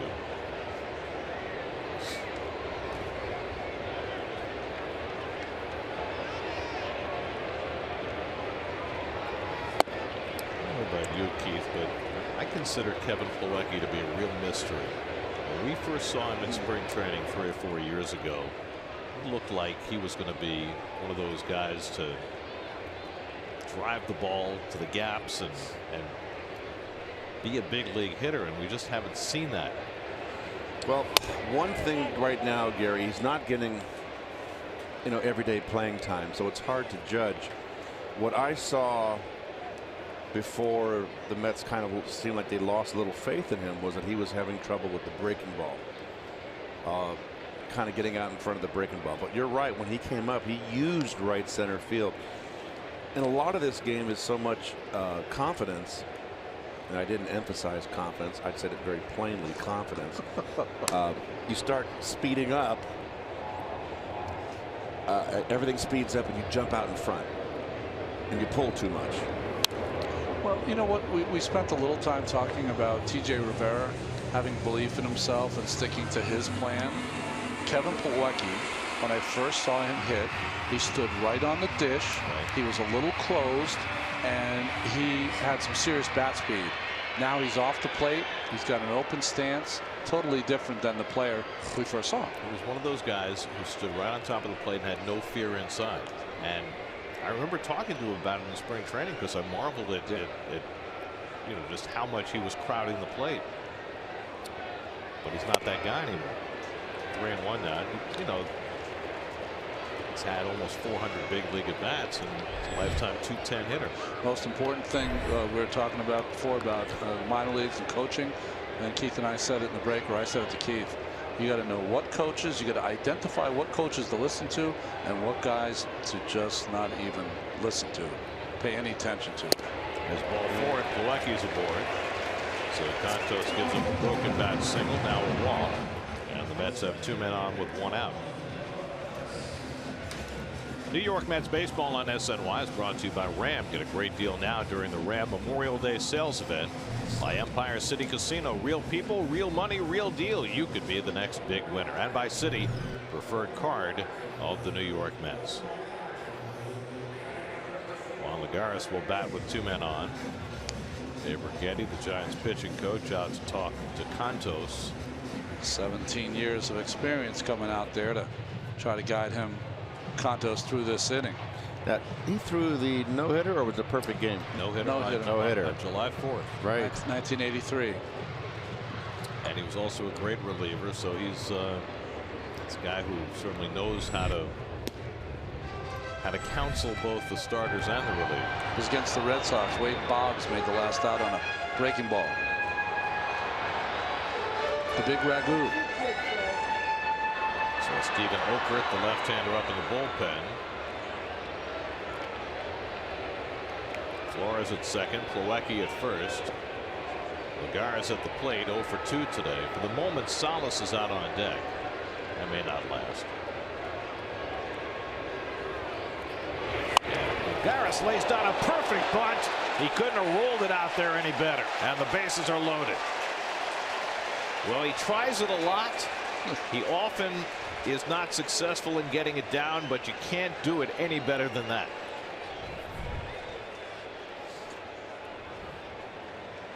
Well, the ball drifts inside, which made it a little easier to get the angle that he needed. Drop that head down, and that's perfect. And with the bases full, it will not be Salas. It'll be Asdrubal Cabrera to pinch hit, as the Mets try and expand their lead here in the 6th inning. Cabrera has pinch hit each of the last 2 nights. He hit into a double play on Monday night, but he had an opposite field hit last night. The thought was that he was going to start today. His thumb is okay, but his leg is still a little stiff, so they figured to give him today and tomorrow, and he'd be ready to play Friday. Josh Edgin getting ready in the bullpen. Here's the edge. There's Bono. Maybe Ricky Bonas is Bono. Flores, Plawecki, and Lagares, the base runners, with 1 out. And Cantos misses badly for ball 1. Well, Cantos is just throwing up helicopters. Breaking ball is lost it somewhere.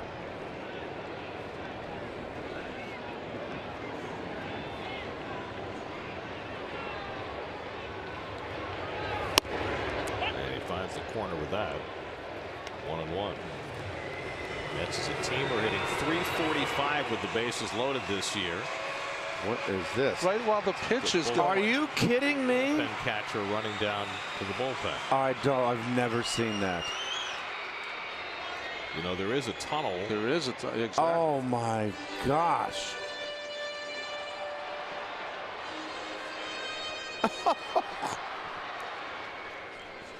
What are you doing? I guess it was an emergency.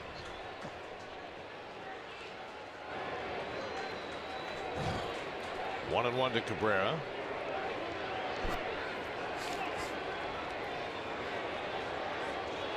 No one knows what to do now with the break in the action. It was a little disconcerting. Right. I think it surprised Cantos as much as it did the Mets. When I first saw it, I thought a fan had run on the field. In a Giants uniform with catching equipment. Good cutter by Cantos to get ahead on Cabrera. 1-2.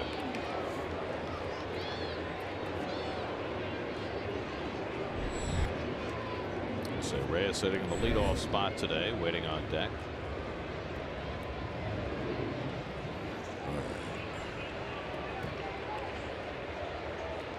Pence making sure those pants stay as high as possible. Highest pants in baseball.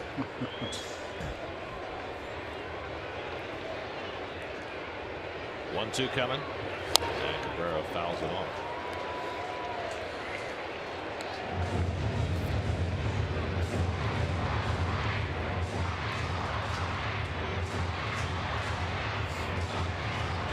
Mets have loaded him up on a broken bat hit, a walk, and a bunt single.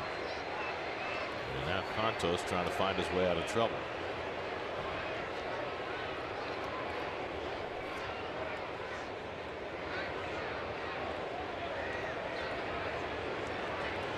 One and two to Asdrubal. And he checks his swing. He went around, strike three. 2 out. What do you think, Keith? Yeah, broke the wrist. Yep. If that is what the rule states, he came. I thought he swung. Umpires I've talked to always say this: if they see the hitter make an offer at the pitch, that's what they call. So it's intent rather than how far it goes. Yes. So it's left to Reyes with 2 out and the bases full. They'll leave Nunez even with the bag at third. Everybody else back. Reyes walked, stole a base, scored a run in the first. Since then 0 for 2.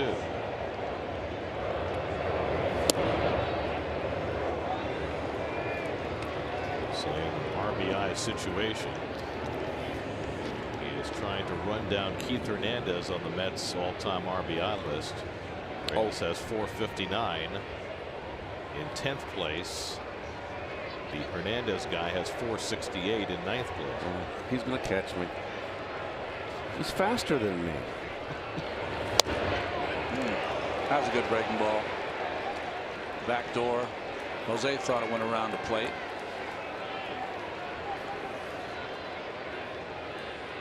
Now Cantos ahead 0-2. He doesn't throw too much other than that slider.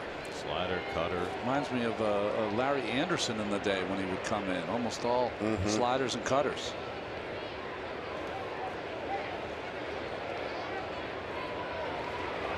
And Reyes foul tips it. It's held by Hundley. Strike 3, and Cantos gets out of trouble. Mets load him up, but Cantos with a couple of strikeouts finds his way clear and keeps us a 1-run game. 3-2 New York as we go to the 7th.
5 in a row to fall into the basement in the National League East. Well, Jose Reyes striking out on that last pitch. A foul tip that, well, let's see.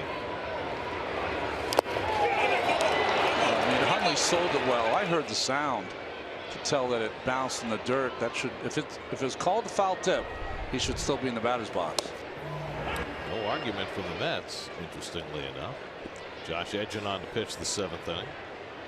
Well, it'll be interesting to see how Terry Collins uses Edgin. One left-handed hitter, panic, and then the right-handers come up.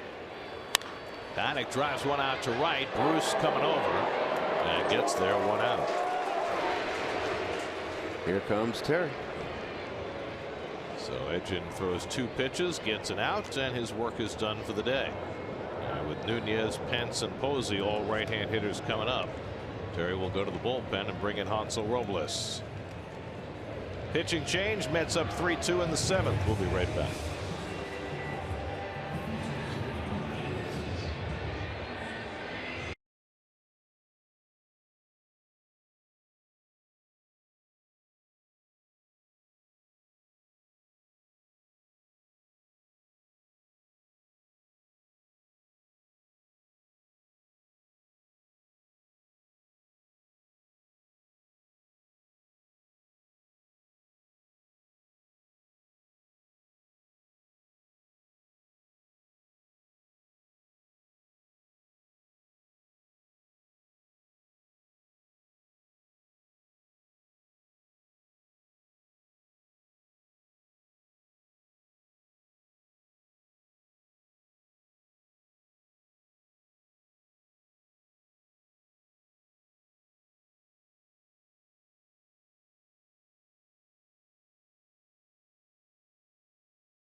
From Milwaukee last week. He got his first start today and things went well.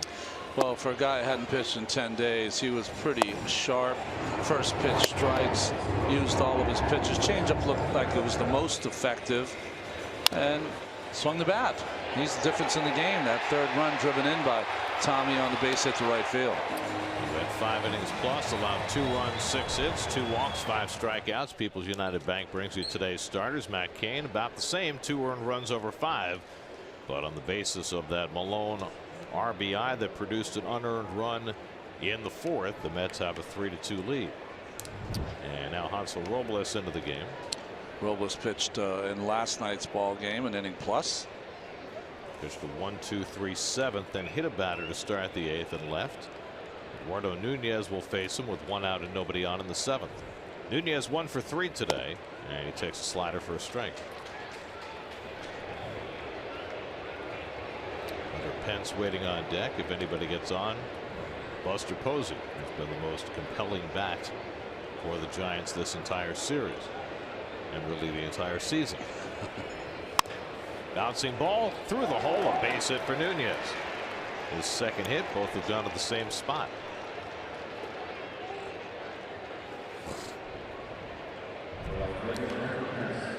Oh, chopper through the infield, hit pretty hard. Good sinker down, but the middle of the plate got it down. Wilmer can't get to it.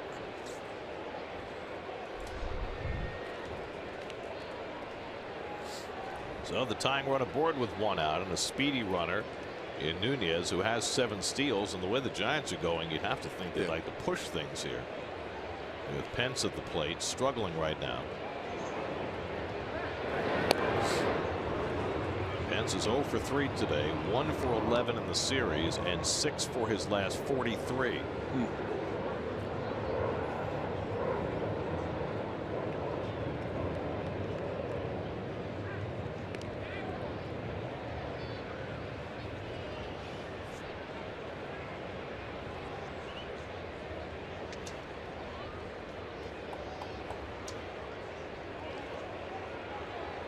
Pence is 1 for 2 in his career against Robles.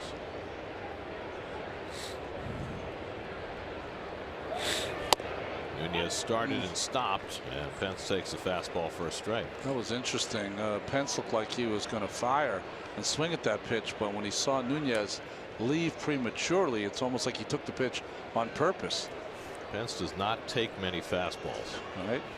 He likes to swing the bat. Big hole between T.J. Rivera and Neil Walker on the right side. And quickly 0-2. Well, I don't think I've seen Pence have a series like this at the plate. He's usually he's definitely not feeling good. He's in a little bit of a slump. The thing about Pence is he looks awkward even when he's going well. Yep. You know, which means he can bust out in a heartbeat. And he goes down on 3 pitches. Robles takes care of him. Pence is retired, 2 out. Well, watch his fanny fly out. I mean, that's just not a pretty swing. He's just really struggling up there. Pretty good pitch, obviously, from Robles. But with 2 strikes, he's stepping in the bucket. That's just having a hard time, Hunter. So now a huge spot for Robles with the tying run at first. He faces Buster Posey, who has a home run and a bloop single today. 3 home runs in the series. Well, the way the lineup is constituted for the Giants, this is the out you have to get each and every time. Posey's 1 for 2 against Robles. Outfield playing him very deep and a step toward right.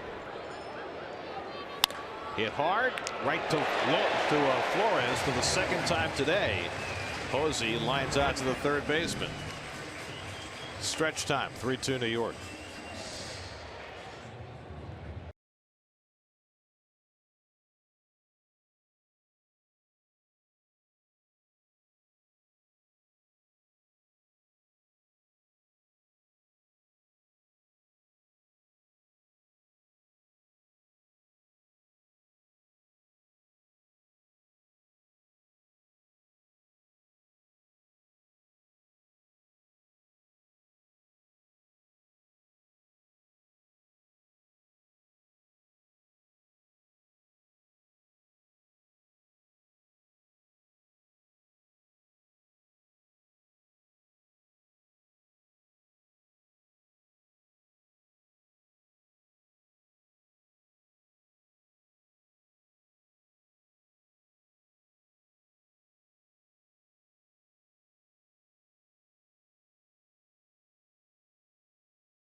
Today's Mets-Giants finale here at Citi Field on Daily News Live, presented by Citi, today at 5 only on SNY.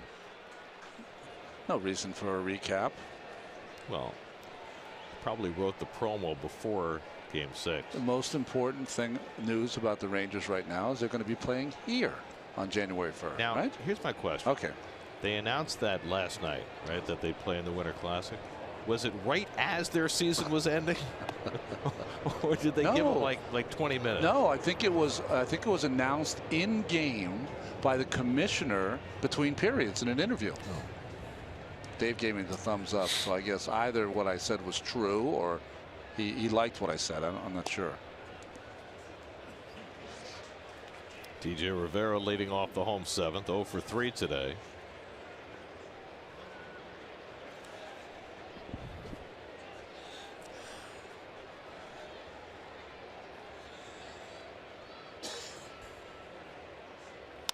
Slowly hit.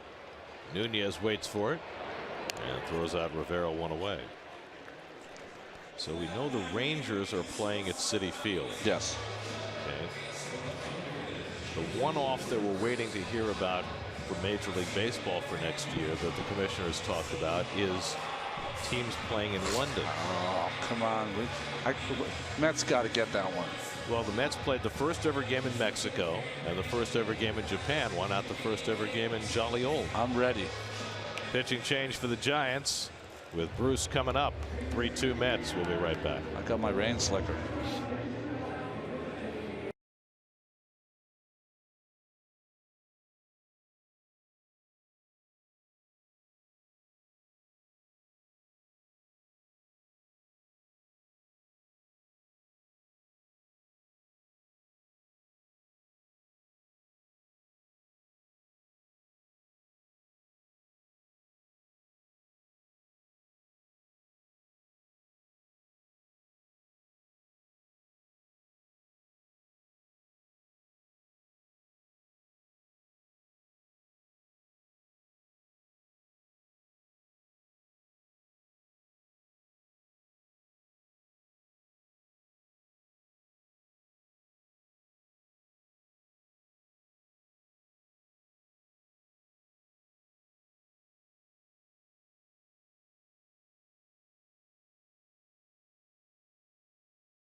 Comes in to pitch for the Giants to face Jay Bruce.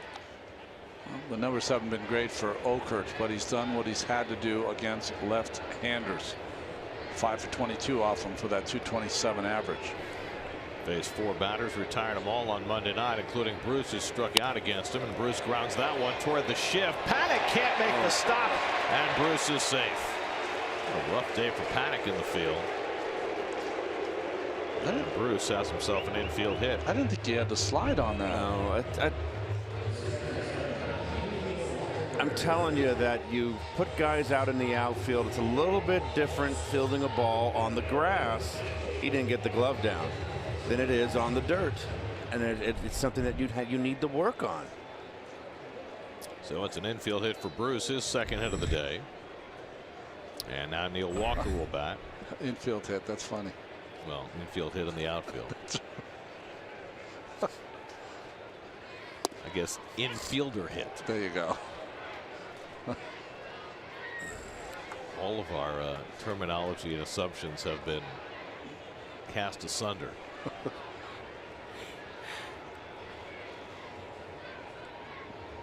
I mean, One of the key phrases in describing where a base hit goes has always been through the hole. That's right. Well, where's the hole? Yeah. Could be anywhere. Used to be you knew where the hole was. Now you have to say a base hit through the unoccupied space on the left side of the diamond or whatever. It's too many syllables. Yeah. 2-1 to Walker.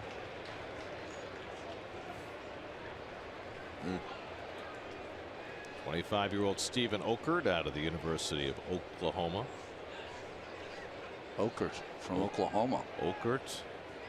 And Okie from Muskogee. Boomer Sooner. And wraps that breaking ball around the plate, and it's 3-1. Well, I used to, make sure I got in front of that TV on Saturday to watch that Boomer Sooner offense, and the wishbone.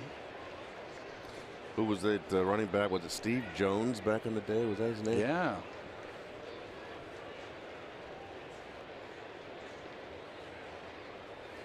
There's ball 4, and Walker is on. So the Mets continue to pile up the base runners. They left 2 men on in the 4th. They left the bases loaded in the 6th. Looking to cash in a couple of base runners here in the 7th with Curtis Granderson coming up. Curtis got the Mets started with an opposite field RBI double in the 1st. He's also reached on an error and struck out 1 for 3. Bruce at 2nd, Walker at 1st with 1 out. Giants keep a right-hander busy in the bullpen with Flores due next. And breaking ball in for a strike.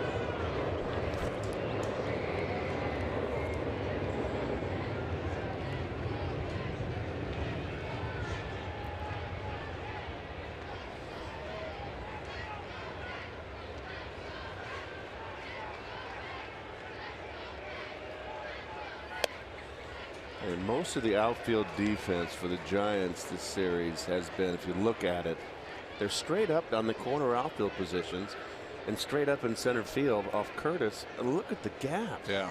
Gaps are wide open. Walker pops him inside, and it's 2-1. Been fascinating to me throughout the series watching the Giants infield shifting, which shifts far less than the teams in the National League East shift against the Met left-hand hitter. And it's stark because the Mets have more left-hand hitting than any team in baseball. I think I read the other day the Mets have had more than 60% of their plate appearances from left-hand batters, which is the most in the majors. So you can really get a gauge for how teams are playing those shifts. As Addison Reed is up in the Mets bullpen, ready for the 8th.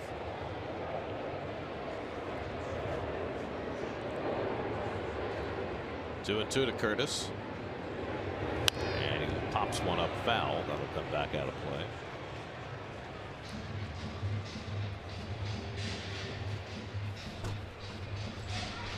Still waiting for one of those Curtis Granderson hot stretches. He's had a couple of RBI doubles in this series, but 113 bats deep into his season, hitting just over 140 with only 2 home runs. And he pops this one up. This will stay in play. Infield fly if it's fair, and Nunez grabs it. 2 out.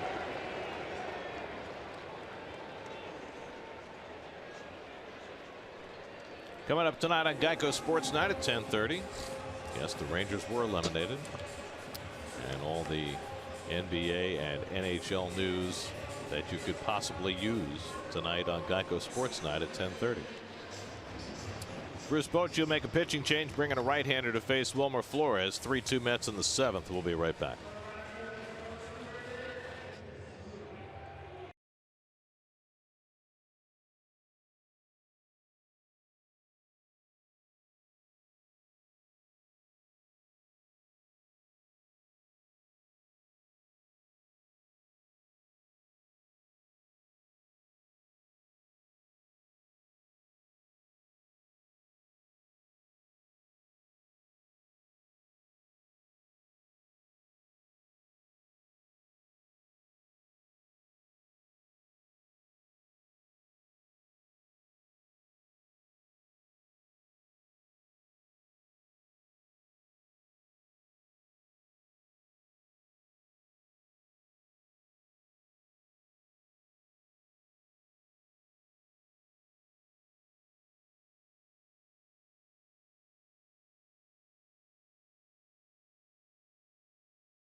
Flushing Corona, Flushing Meadows Park, remnants of the World's Fair more than 50 years ago, the Unisphere.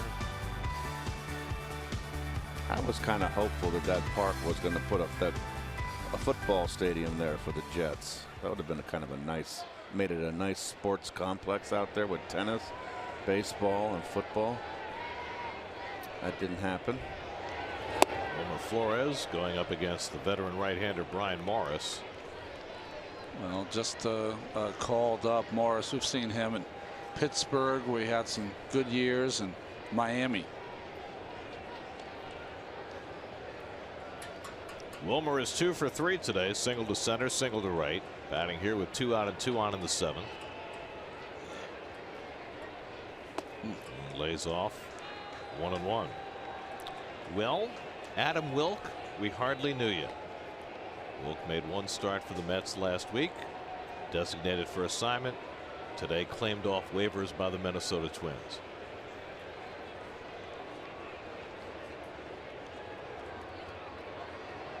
Happy travels. We should have that as the business of baseball. Hit hard down to third. Nunez gets knocked over, but gets up to get the force. Hard shot by Flores, but that ends the inning. Mets strand 2 more. They've left 9 on base this afternoon. Nunez a little more adept at third than in left. 3-2 Mets after 7.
Trip in Milwaukee. Matt Harvey makes his return to the mound against Matt Garza. 7 o'clock the coverage on SNY. And for more on the Brewers, let's check in with Steve Gelbs. Well, the Brewers have been better than people have expected. 16-16 on the season, and obviously Eric Thames has been the early season story for this team at his 13th home run last night. But the offense as a whole has been pretty good. They lead the major leagues in home runs, 4th in the NL in runs scored. The pitching's actually been middle of the pack as well. The one thing to watch, though, with this pitching staff, they walk an awful lot of batters, a lot of traffic on the base paths, the highest whip in the National League, and that has led to an overusage of that bullpen because the starters really are not getting deep into games. Of course, their opening day starter was Junior Guerra, who was such a surprise last year. Hurt his calf on opening day, hasn't been back since, and that's really put a crimp in their rotation. Addison Reed on to pitch the 8th inning for the Mets. 3rd time in 3 days here against the Giants. An inning of work in the first game. Just had to get 1 out. And last night's ball game in here for the 8th inning. Christian Arroyo 1 for 3 at his first hit in the series, his last time up. Slider for a strike, 2-1. There are your probables. The Mats go head-to-head Friday night. Robert Gsellman against Zach Davies on Saturday night, and Jacob deGrom, who is Always better in the daytime. Goes against Willie Peralta Sunday afternoon. DeGrom's going to get his first home run on Sunday. Want to let you guys know that. So you're ready. Okay. By the way, also notable for the Brewers that Ryan Braun has sat out 6 of the last 8 games because of upper back tightness. DJ Rivera makes the play on Arroyo's ground ball. 3-1 put out for the first out.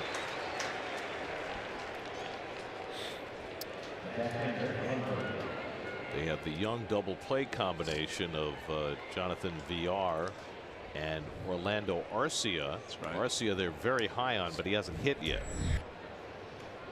There's Jerry Blevins up in the Mets bullpen. Well, they've got a lot of good young players, the Brewers. But they made the call of the offseason, signing Thames to a 3-year contract. I mean, no one else saw that coming. They believed in his change of approach that he honed in Korea, and so far it's worked out coming back to the big leagues. Hit sharply through the hole, and Nick Hundley has his second hit of the game.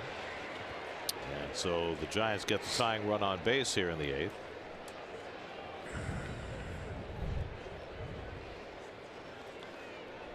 Fastball down and in. Hundley jumps all over it. Hit number 9 for San Francisco, and we'll get a pinch runner now for Hundley as Kelby Tomlinson will come in to carry that tying run. 8 of the 9 hits have been singles. The only extra base hit, Posey's home run. So that means the Giants will move Posey back behind the plate, probably bringing Brandon Belt to play first base. Might see Belt to pinch hit before this inning's over. There's Justin Ruggiano, who's had a good day. 2 hits and a sacrifice fly. Tying run at first and 1 out. And the slider on the corner, 0-1. Ruggiano 0 for 2 in his career against Addison Reed. Mets used Addison Reed and they used Jerry's Familia last night in a lopsided game. And now, in all probability, we'll see both of them asked to pitch in this close game here in the late innings. As it turned out, Reed only threw 3 pitches last night, and Familia threw only 11.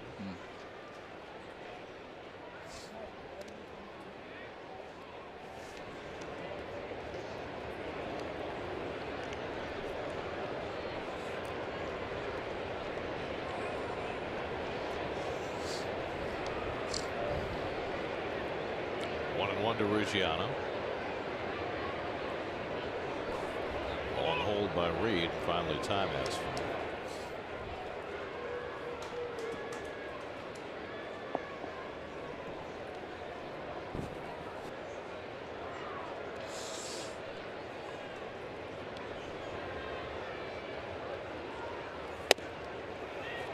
Ruggiano's crowded and it's 2-1.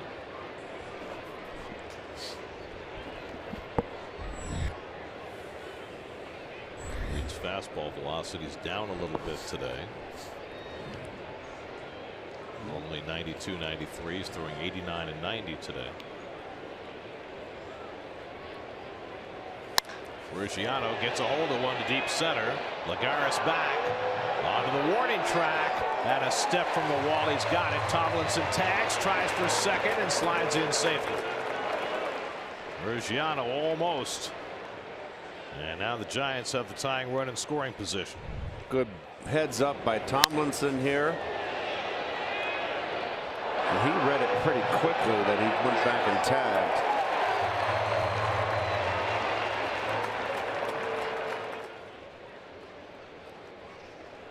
And now Brandon Belt is going to bat for Gorkys Hernandez with the tying run at second. A pretty quick read. What do you think? He figured it's either out of the ballpark or Lagares is going to catch it because he catches everything. The only problem with that is if it hits the wall. I think he saw Lagares kind of camp under it or realized he was going to catch it. I mean, he's seen Lagares play before. Well, with the left-hand hitter Belt introduced, Jerry Blevins going to come in the game to get him. Reed normally the guy who finishes the 8th inning, but not today. Terry Collins will bring in the lefty to face Belt. 3-2 in the 8th. We'll be right back.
Collins used Addison Reed in the 7th inning rather than the 8th, and they had a little conversation about it afterward. Well, here Terry takes Reed out in the midst of the 8th inning, and Addison making sure Terry knows he's okay with it. A little pat on the rear end. I've never seen that before. Usually it's the other way around. Right. All is well in Metville. Jerry Blevins comes in to face Brandon Belt for the 3rd straight day. It's a difficult thing to be able to do. Belt, a veteran player facing the same pitcher 3 days in a row. It's almost like you got to come up with a new way to get him out. Struck him out on Monday, got him on a fly ball to right last night, and now he faces Belt pinch hitting with the tying run at second. And a first pitch curveball off the plate. That fly ball to right, it didn't go far, but Belt just missed hitting that ball out of the ballpark. Connor Gillespie, who's the last man on Bruce Bochy's bench, is on deck to pinch hit if Belt keeps the inning going. Belt is batting for Gorky Hernandez, the pitcher spot next. Tomlinson, the pinch runner at second, with 2 down. Blevins comes inside with the fastball, 2-0. Belt does have a home run against Blevins in his career in 4 at-bats. It's funny, you know, the way they use the baseball now. Blevins didn't like that ball, so he just threw it in the dugout. I mean, the ball's live, isn't it? I guess you should have to ask. That's a good point, Ronnie. Right? Yeah.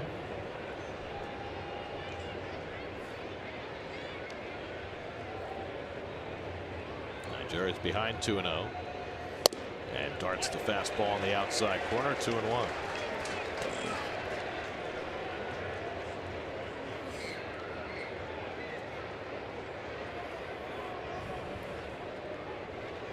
If you're up, Keith, you thinking fastball? Sit still. You got to sit for fastball.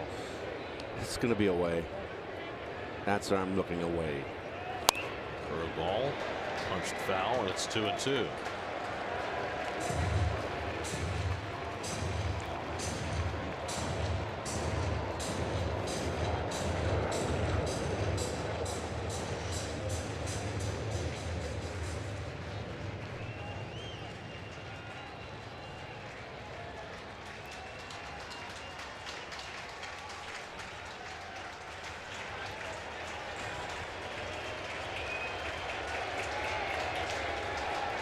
2-2 to Brandon Belt. Curveball, fly ball. Easy for Lagares. Side retire. Levens gets Belt for the 3rd straight day. To the bottom of the 8th we go. Still 3-2 New York.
Brought to you by your Mercedes-Benz Tri-State dealers. Mercedes-Benz, the best or nothing.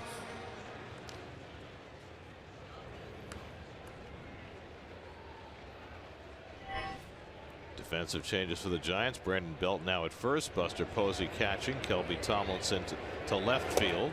Kevin Plawecki leads off the bottom of the 8th.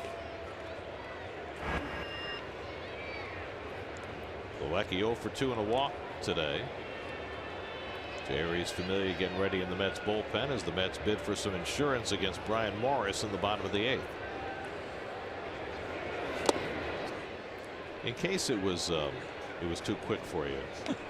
There's the defense now for the Giants. For Tomlinson, his 6th career game in the outfield. Belt at first, Posey behind the plate, more accustomed to those spots. Tomlinson and Pence really playing in those gaps, aren't they, on our defense? And Justin Ruggiano moves from left field to center field. Hit sharply. Arroyo has it on a hop. And throws out Plawecki, 1 away. Haven't seen a couple of balls hard today, but now 0 for 3. So 1 out and nobody on. Now Juan Lagares, who had a bunt single his last time up. Mets have had chances to expand their lead, but they've left 9 runners on base. Lagares batting 8th. Michael Conforto out on deck to pinch hit. And Familia getting ready. Mets have an off day tomorrow. Chance for the bullpen to rest up.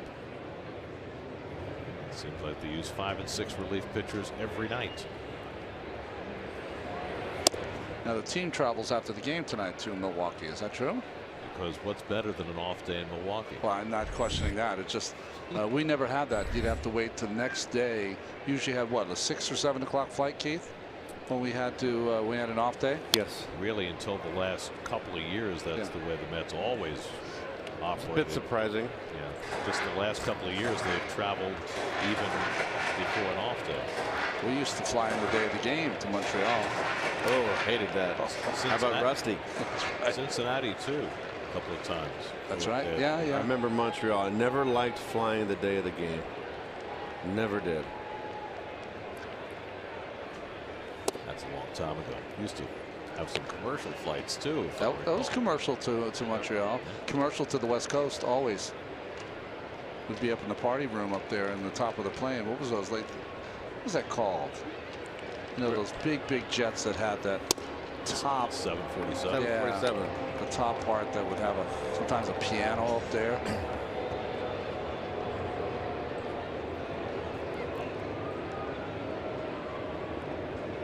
Morris behind on Lagares, 3-1. And one pulls one out. A great play by Nunez for the second out. Well, he was hugging the line, and he needed to be. But even with that, a terrific play by Nunez. I mean, Lagares can't catch a break. No business playing that close to the line. Nunez, and boy, a terrific play. That's just all reaction right there, and fantastic. That's a man just happy to be free of left field. Lagares can't catch a break.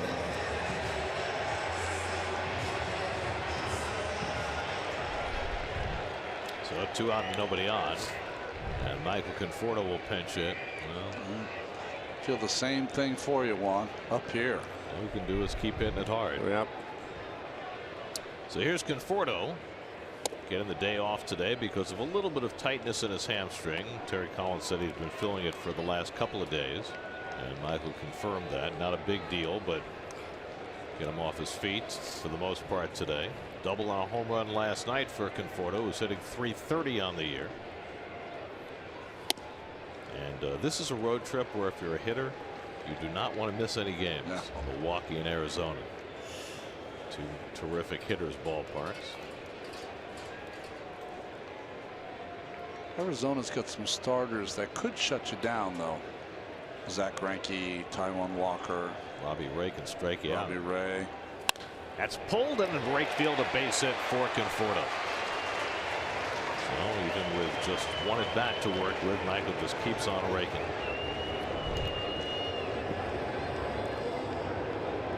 Slider hanging middle, ripped up in the strike zone. Lucky he didn't lift it.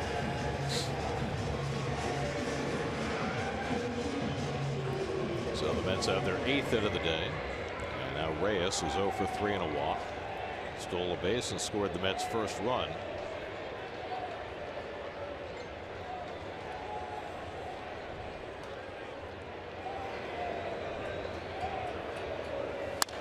Slapped to short, and Arroyo will take it to the bag to end the inning.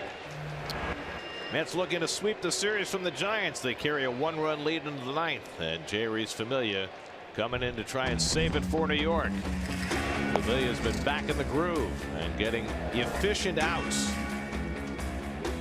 They'll try and protect a 1-run lead when the 9th inning dawns in a moment.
Save it for Tommy Malone, looking for his 4th save of the year. Connor Gillespie, his old nemesis, will lead off in the 9th and takes up and away for ball 1. Gillespie pinch hitting. Familia now has 104 saves past Billy Wagner. Jesse Orozco up next.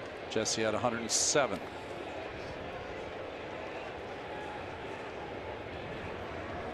Gillespie started the first 2 games of this series 0 for 6, including a ground out against Familia last night. A ball that struck the first base bag, and T.J. Rivera made a nice play to make sure they got it out. Giants 2 runs, 9 hits. The Mets 3 runs and 8 hits. And Gillespie hits one out to left. Granderson steadies. 1 out.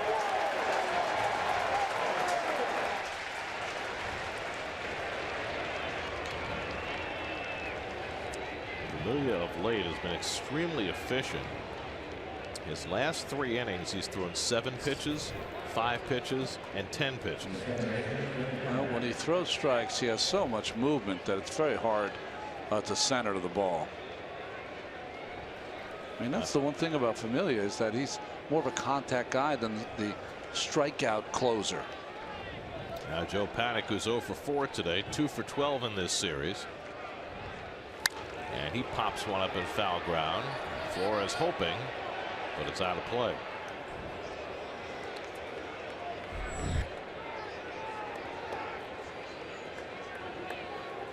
Mets took a 1-0 lead in the first, scoring in the first inning for the 9th time in the last 10 games. Buster Posey's home run tied it in the second. Jay Bruce's home run untied it in the third.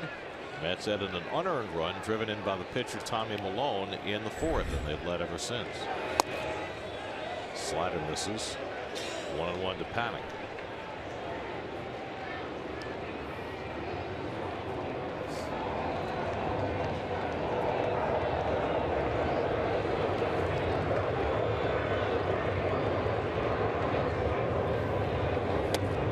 It's been an airplane-centric afternoon.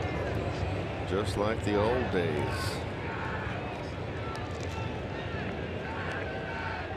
Guys don't step out anymore. And those airplanes fly ahead, overhead. Who was it? Was it Rusty who said he didn't want to step out because he thought it would give him an advantage if the fielders couldn't hear the crack of the bat? Right. He wouldn't know if he hit it good or he got jammed or off the end of the bat. Only Rusty could take it that far, right? Third level. 3-1. Panik hits it down the line, right toward the corner. Bruce going over, and it's a foul ball. Oh boy, that was trouble. But it hooked away, and Panik will come back with the 3-2 count. And that requires a conversation.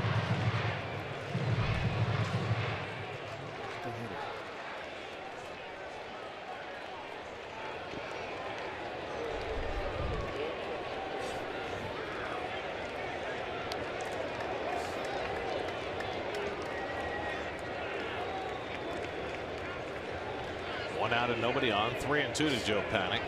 Nothing down and in. Keep it away. And he walked him. Now the Giants have the tying run aboard.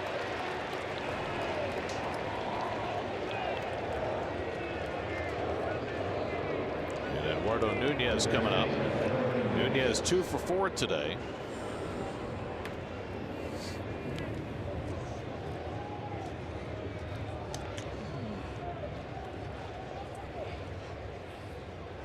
The Giants, your goal in this inning is to somehow get Buster Posey to the plate. He's 2 batters away.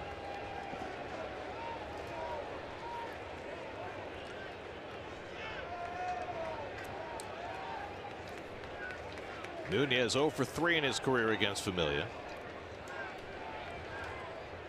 Panik at first and 1 out. And Nunez has to jump back from the sinker. Ball 1. And Dan Warthen is not going to waste any time. He's going out to the mound to try and see if he can be of counsel to Familia. Under Pence waiting on deck.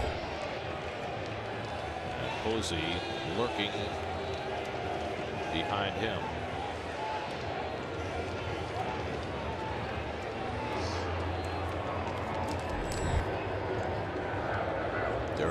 hoping there's a bottom of the ninth to be pitched.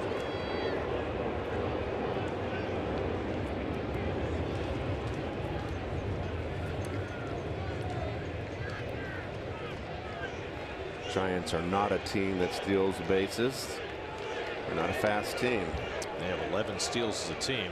Nunez, who's at the plate, has 7 of those. Panic only 1. And again, Familia misses badly inside. It's 2-0. So all of a sudden, the plate becoming a little elusive and all on that side, on the arm side. Well, he's a little quick. Arm dragging a little bit. That's why the ball is inside. But you know, we've watched Jay Reese enough. He goes through these fits and starts where kind of loses control for a few pitches. Question is, how quickly can he get it back? Exactly.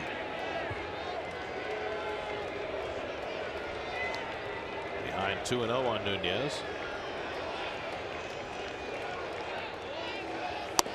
And there's a strike.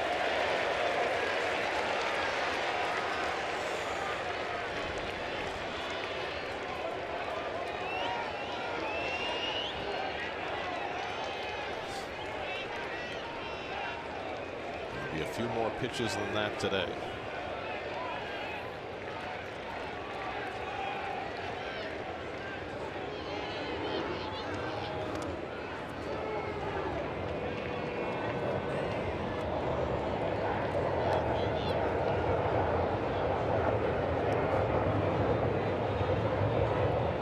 It's all about the traffic pattern.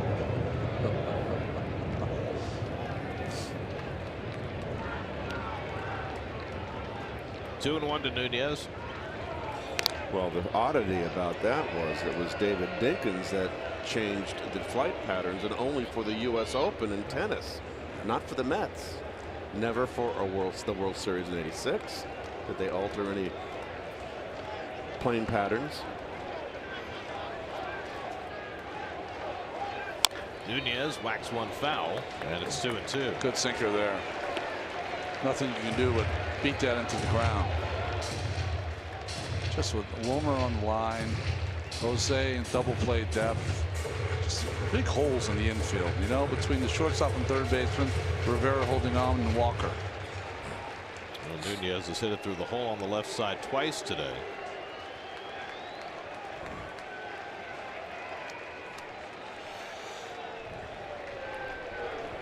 Two coming. Pounds that one into the ground. Still 2-2. Mets have used 7 pitchers today. Tommy Malone went 5 innings plus in his Mets debut, allowed 2 runs. And the Met bullpen, as it has throughout the series, has held the fort. Monday night, 3 scoreless innings. Last night, 3 scoreless innings. And trying for 4 today.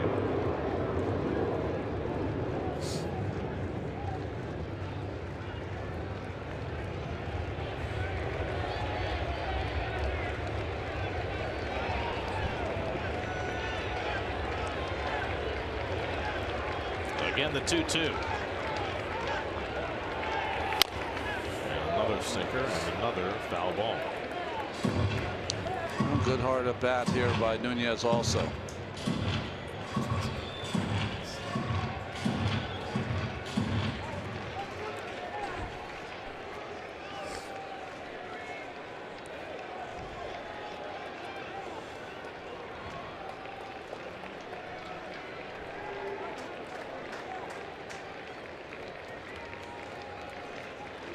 This will be the 7th pitch of the at bat from Familia to Nunez. Hit hard. Flores bobbles. Goes to second. High throw. Safe. A hot shot. Had Wilmer handled it cleanly, every chance to turn 2. And then with a chance to get a force play, a high throw, and everybody's safe. A really terrific at bat by Nunez. Eats up Flores, rushes the throw, and you're right, Gary. That's a 5-4-3 game ender.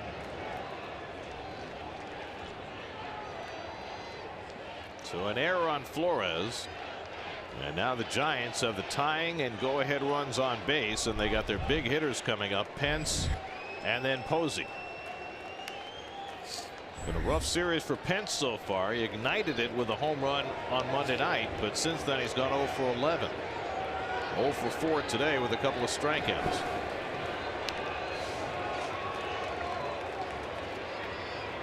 First and second and 1 out. And the first pitch that chases Pence back off the plate. This has not been a favorable matchup for Jeurys Familia. Hunter Pence is 4 for 5 against him. Well, the unpredictability of Pence, who has had a really tough series, hasn't looked good, but boy, this is where he shines, late and close.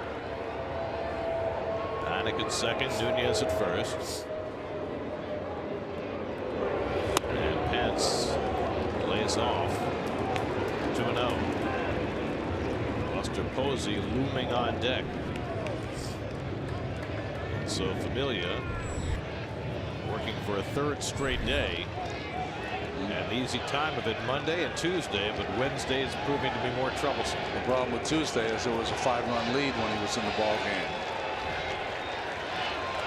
Hasn't had a hit since his first at bat in the series, which was the 2-run homer, 1 for 12. Familia behind 2-0. And Pence hits a ground ball past Flores, base hit. Panik around third. He'll score the tying run.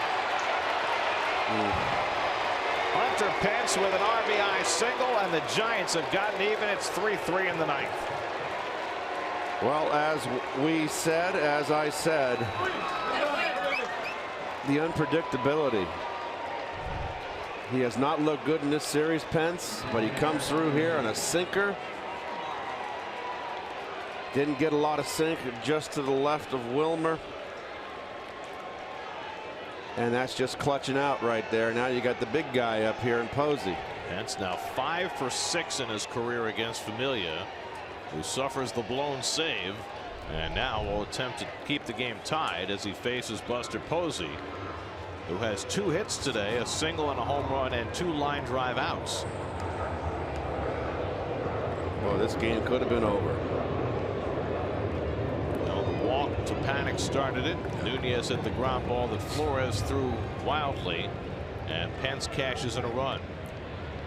Now Nunez, the fastest man the Giants have, is the go-ahead run at second, and Posey takes the sinker for ball 1. The good hitters bear down in the clutch situations, and these kind of at bats. This is why they're the premier hitters. Not a lot of variety from Familia. Almost every pitch the same. Looks like he's going to come with a slider here, though. And misses badly with that on his 20th pitch of the inning. And now behind Posey 2-0, just as he was behind Pence 2-0 before the base hit.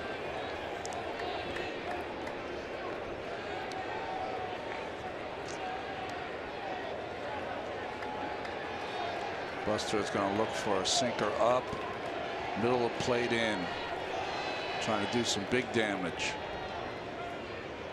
Oh boy. And now it's 3-0. Rafael Montero is up in the Mets bullpen. This is the danger that you run when you expend your bullpen night after night after night. You get into a tight game, and here's your closer working for a third straight day and not sharp. Hard to green light it here because not one of those first 3 pitches. I agree. Close. As good a hitter as Posey is, I'd take. Swinging, and he pops one up. Might be playable for Rivera. Can't quite get there.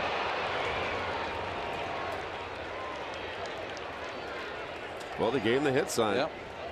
Well, you know, it makes sense for Boch because of the way the team has hit and what's behind him.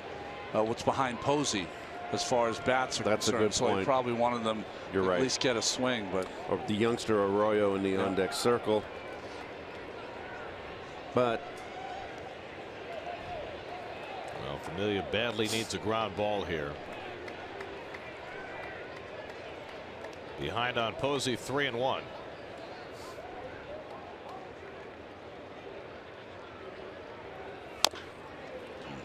It's off his leg, 3-2. So now if you're Bochy, So you try and stay out of the double play by putting the runners in motion.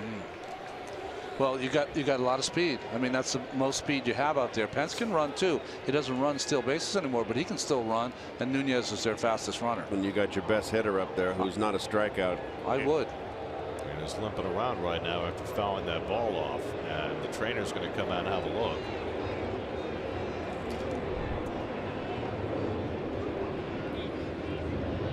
Got him on the side of the foot.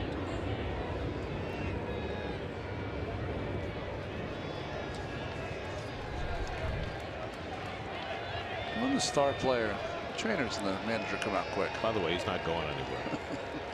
Remember, they don't have a catcher left on the bench. Started Hundley and played Posey at first and moved Posey behind the plate. And Giants are out of bench players. It would take a lot of guts to run the runners here, but it'd be a good baseball play, I think. I think it's the right play, because if Posey hits a ground ball, it's an automatic double play if you don't send the runners.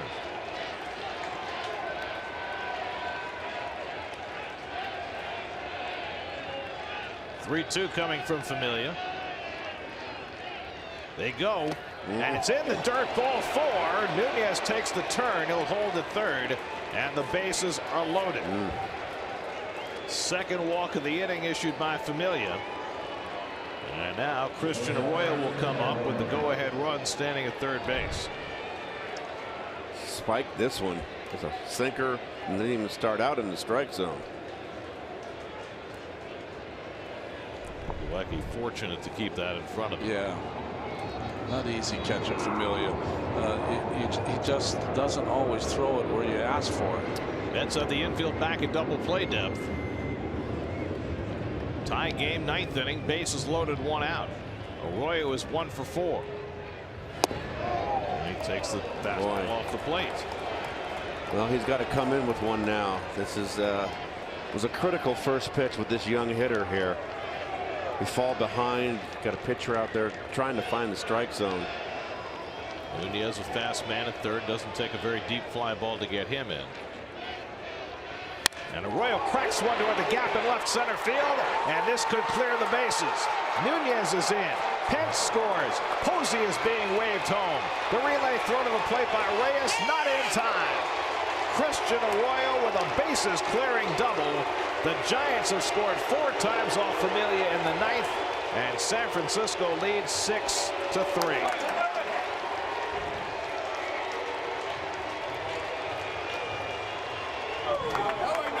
Well, we said it last night when Familia came in with a 5-run lead.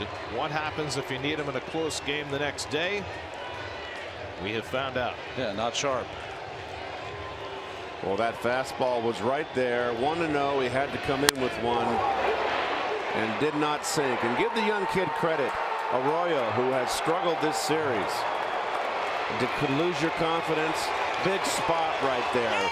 Big spot. Look at his reaction. And no team needs it right now more than the Giants. 11-23 on the year, 5-game losing streak. Down a run in the 9th, but they get 4 off Familia. He's out. Montero coming in. We'll be right back.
Tomlinson, the batter, against Rafael Montero, with the horse out of the barn in the ninth. Call strike to Tomlinson. First appearance from Montero since his start last Friday night. Jerry's Familia, 26 pitches, only got 1 out. And Tomlinson jumps back 1-1. Here's the big blow right here from the side. Fastball, beautiful swing right there. Just a split second before contact. That ball had no sink right down the middle, and the reaction from the youngster. It looks like he's 17. Not much beyond it. Reyes throws out Tomlinson for the second out as Arroyo goes to third. Well, how about that? Get some smiles. They started out taking 2 out of 3 in LA from the Dodgers and then got swept in Cincinnati, or on the verge of a sweepage here. Well, when you think about this game from a Mets perspective, how many chances do they have to expand their lead? Loaded the bases in the 6th with 1 out, couldn't score. Got 2 on with 1 out in the 7th, didn't score. And the chickens come home to roost here in the 9th as Familia didn't have it. Oh, Familia didn't have it, but he didn't have a lot of help in the infield either. Well, the Mets left 6 men on base, 6th, 7th, and 8th inning total. Here's Justin Ruggiano. Skies one down the line. And that'll go out of play. Don't hurt yourself. It's just a base. He did. He hurt his back. Guy got the golf hat on. Gonna take 20 yards off his drive.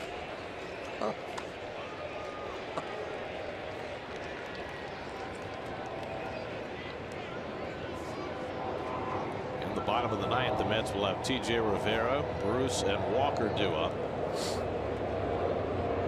Remember, the Giants closer Mark Melanson went on the disabled list yesterday.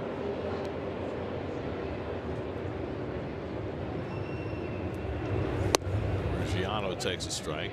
It's 1-2. Ruggiano's had a good day. 2 for 3. 2 singles, a sacrifice fly, and the last time up he had won a step from the wall in center field that Lagares tracked down.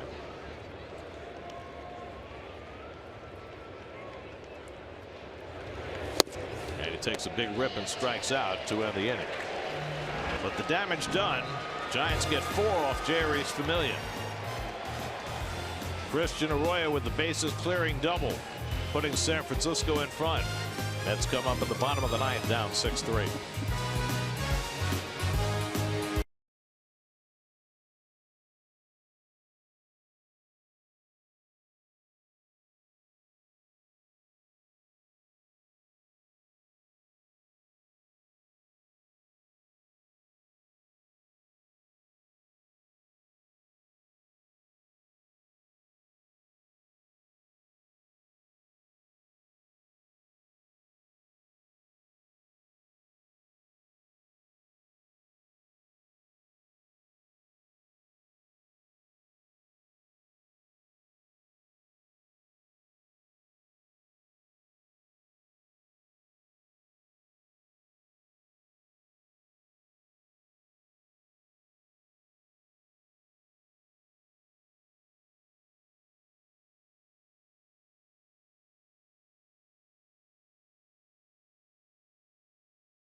Mark Melanson on the disabled list. Derek Law will get the save opportunity for the Giants. Saw Derek in the first game of this series. He's one of the relievers for the Giants. Has some outstanding numbers.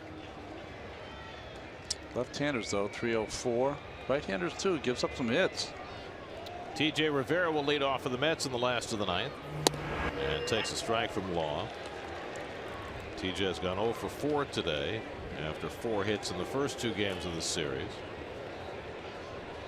Derek Law looking for his 3rd career save, and the curveball stays high, 1-1. Jay Bruce on deck, and Neil Walker as the Mets try to respond to the Giants' stunning 4-run top of the ninth. 3 of the runs earned against Familia. That's line towards center, base hit. And T.J. Rivera gets the Mets started in the bottom of the ninth with his 5th hit in the series. Well, fastball up and away. TJ's always swinging that bat. Keeps that offer away, gets the Mets going.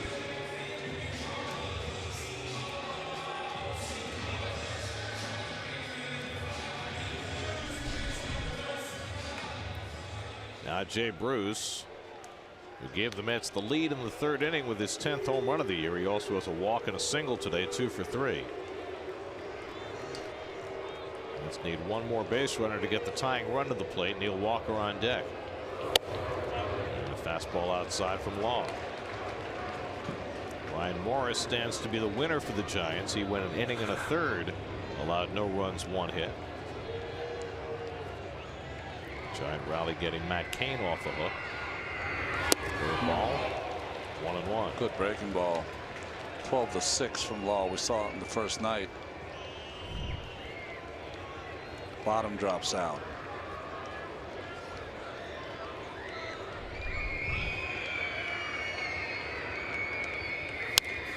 Bruce slashes one foul, and it's 1-2.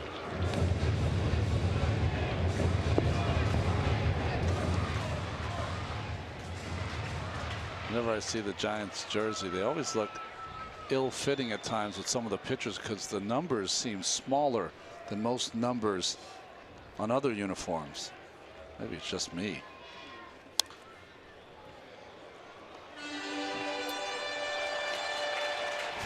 The numbers are elevated on the back of that jersey, closer to the name than on most jerseys.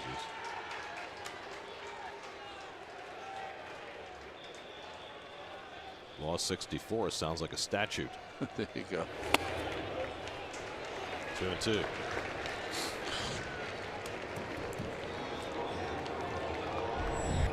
Neil Walker on deck.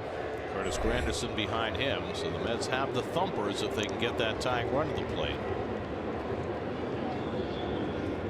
Rivera at first and nobody out. 2-2 coming. And Bruce tries to stop the swing, but he went around strike 3.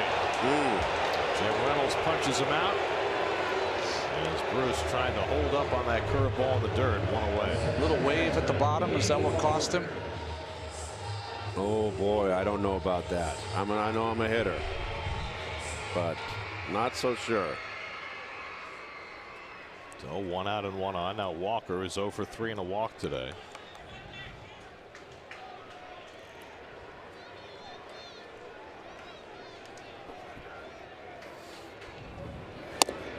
Neal takes a knee-high fastball. 0-1.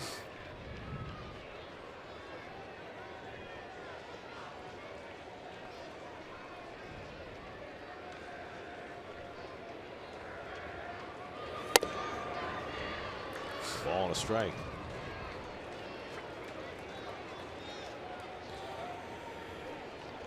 You know, Walker's start is almost just the opposite of last year. He's got 8 doubles, 2 home runs. Last year he had every ball he hit hard was going out of the park. And there's a base hit. Rivera pulls in at second, and the Mets will get the tying run at the plate with Curtis Granderson coming up. He wants to throw that curveball. You've got to keep it away from the left-hand hitters. And Walker, very good breaking ball hitter. Similar pitch to what he hit last night to win the ball game. Well, the Mets trying to fight back after a very disappointing top of the ninth. And they've got their chance now with Granderson at the plate. Curtis 1 for 4, an RBI double back in the first.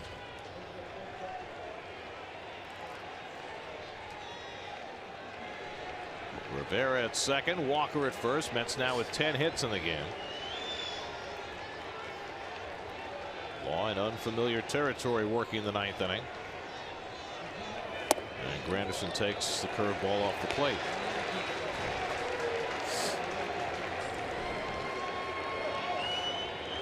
.30 blown saves for this Giant team last year on their way to 87 wins and a wild card win. Ooh, there's a strike with the curve. Interesting there with a curveball pitcher on the mound and Granderson in a spot where he's probably trying to pull. The Giants still don't shift against Curtis.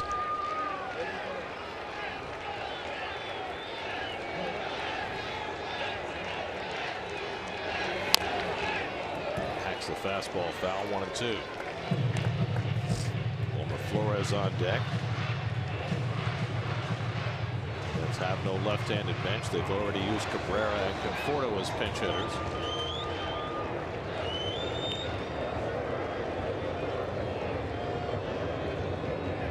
Now Granderson behind in the count, 1-2.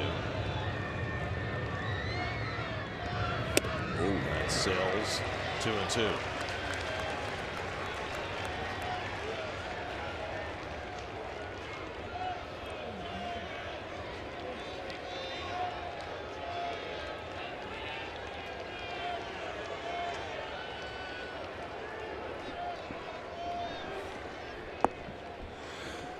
Two coming, and Granderson wastes that one.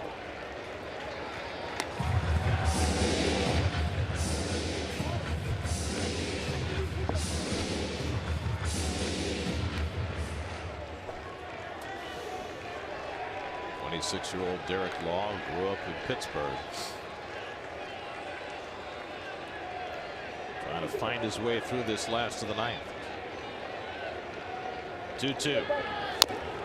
And again, Curtis able to waste one away.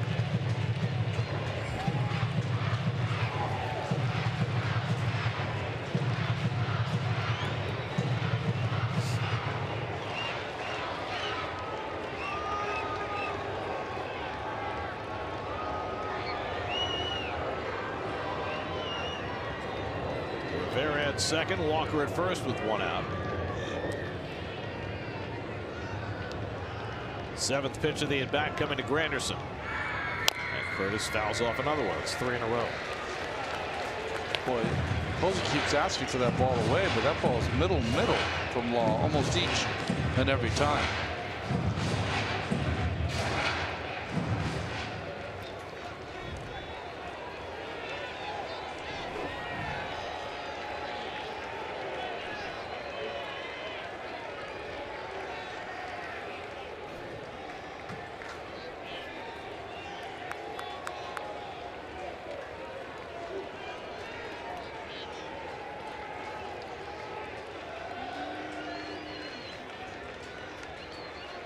Pitch of the inning upcoming for Law. 2-2 to Granderson, and he whacks one to right center field, but over comes Pence, and that's the second out.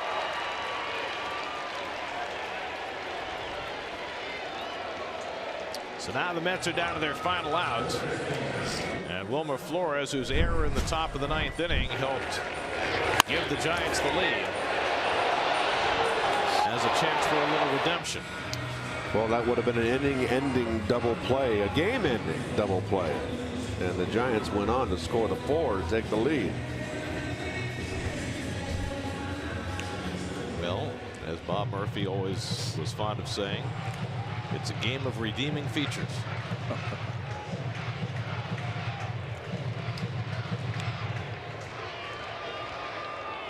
Wilmer has turned tears to joy before. He's 2 for 4 today. Rivera at second, Walker at first. Mets down to their last out of the afternoon. And Wilmer takes a fastball outside, ball 1. Significant that both of Wilmer's hits today have come against right-handed pitching. And he has a hit in his only career at bat against Derek Law.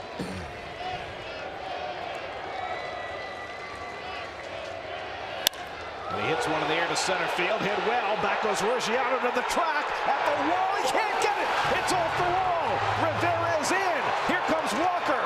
Flores stops at second with a 2-run double. It's 6-5.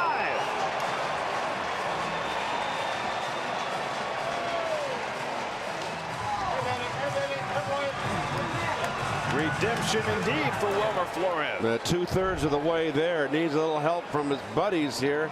Tie this ball game up. That would be Plawecki. This ball's ripped, and the number 3 hits today off the right-handers, Gary.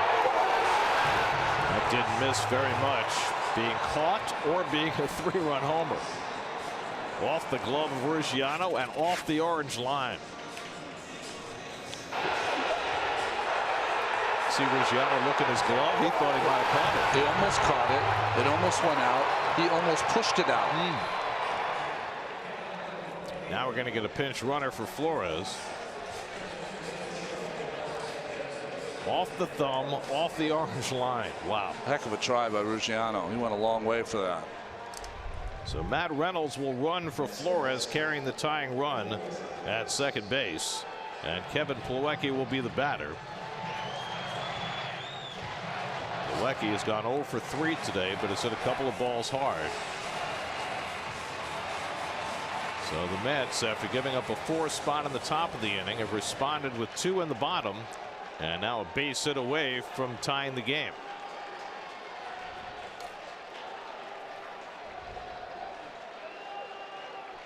And Plawecki takes a curveball for a strike. Well, this has got to be the same old song, a broken record that the Giants don't want to listen to here. This bullpen, nothing is safe.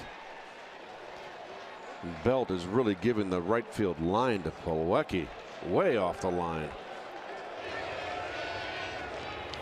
And Kevin takes a strike. And again, Law gets ahead. Look at the Belt there on the right of your screen at first base. Boy, that's way off the line. So now the Mets are down to their final strike. And Law overthrows that fastball, 1-2. That was just for show. You'd think you'd have to go back to that curveball. If Plawecki can keep it going, Juan Lagares would be next. Reynolds carrying the tying run at second. 1-2 coming to Plawecki. And he misses. 2-2.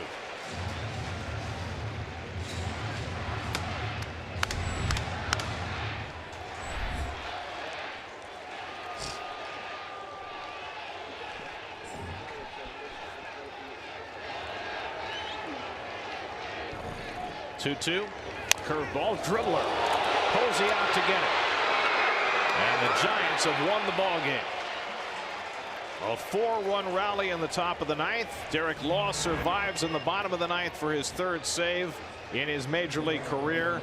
And a very disappointing finale to this series for the Mets after they won 4 of their first 5 on this homestand. Well, Tommy Malone's first start was a good one for the Mets, but the Mets had to use 7 other relievers in the game. Familia had a tough time in the 9th, not helped out by his defense. Well, the one unfortunate error by Flores would have been an inning-ending game-ending double play in the 9th. Flores, of course, with 3 hits, did get 2 runs back, but the Mets fall short here. Disappointing end to this series. Christian Arroyo with the big hit, the 3-run double in the top of the 9th that put the Giants in front, and then they hang on to win it despite Flores' 2-run double in the bottom of the 9th. The game summary presented by Fidelis Care. Mets were hoping to go over 500. They were 2 outs away, but now they are back under 500 at 16-17. New York Mets baseball on SNY is brought to you by Geico. Over 75 years of savings and service. By Toyota. The Toyota Time Sales event ends May 31st. Hurry in today, Toyota. Let's go places. By Spectrum. Hey, Mets fans, join America's fastest growing TV, internet, and voice provider. Get the Spectrum Triple Play today. And by New York Lottery. Play Champions of Cash, the new scratch-off from the New York Lottery. Get the ticket and download the New York Lottery 3D app to play on your phone. Final score this afternoon, the Giants 6 and the Mets 5. The Giants snap a 5-game losing streak. The Mets finish their homestand at 4-2. Friday night, Mets are in Milwaukee. Matt Harvey returns to the mound against Matt Garza. Our coverage begins on SNY Friday night at 7 o'clock. Now for Keith Hernandez, Ron Darling, Steve Gelbs, and our entire SNY crew, I'm Gary Cohen at Citi Field. Time for WB Mason post-game live. Let's join Gary Apple and Nelson Figueroa.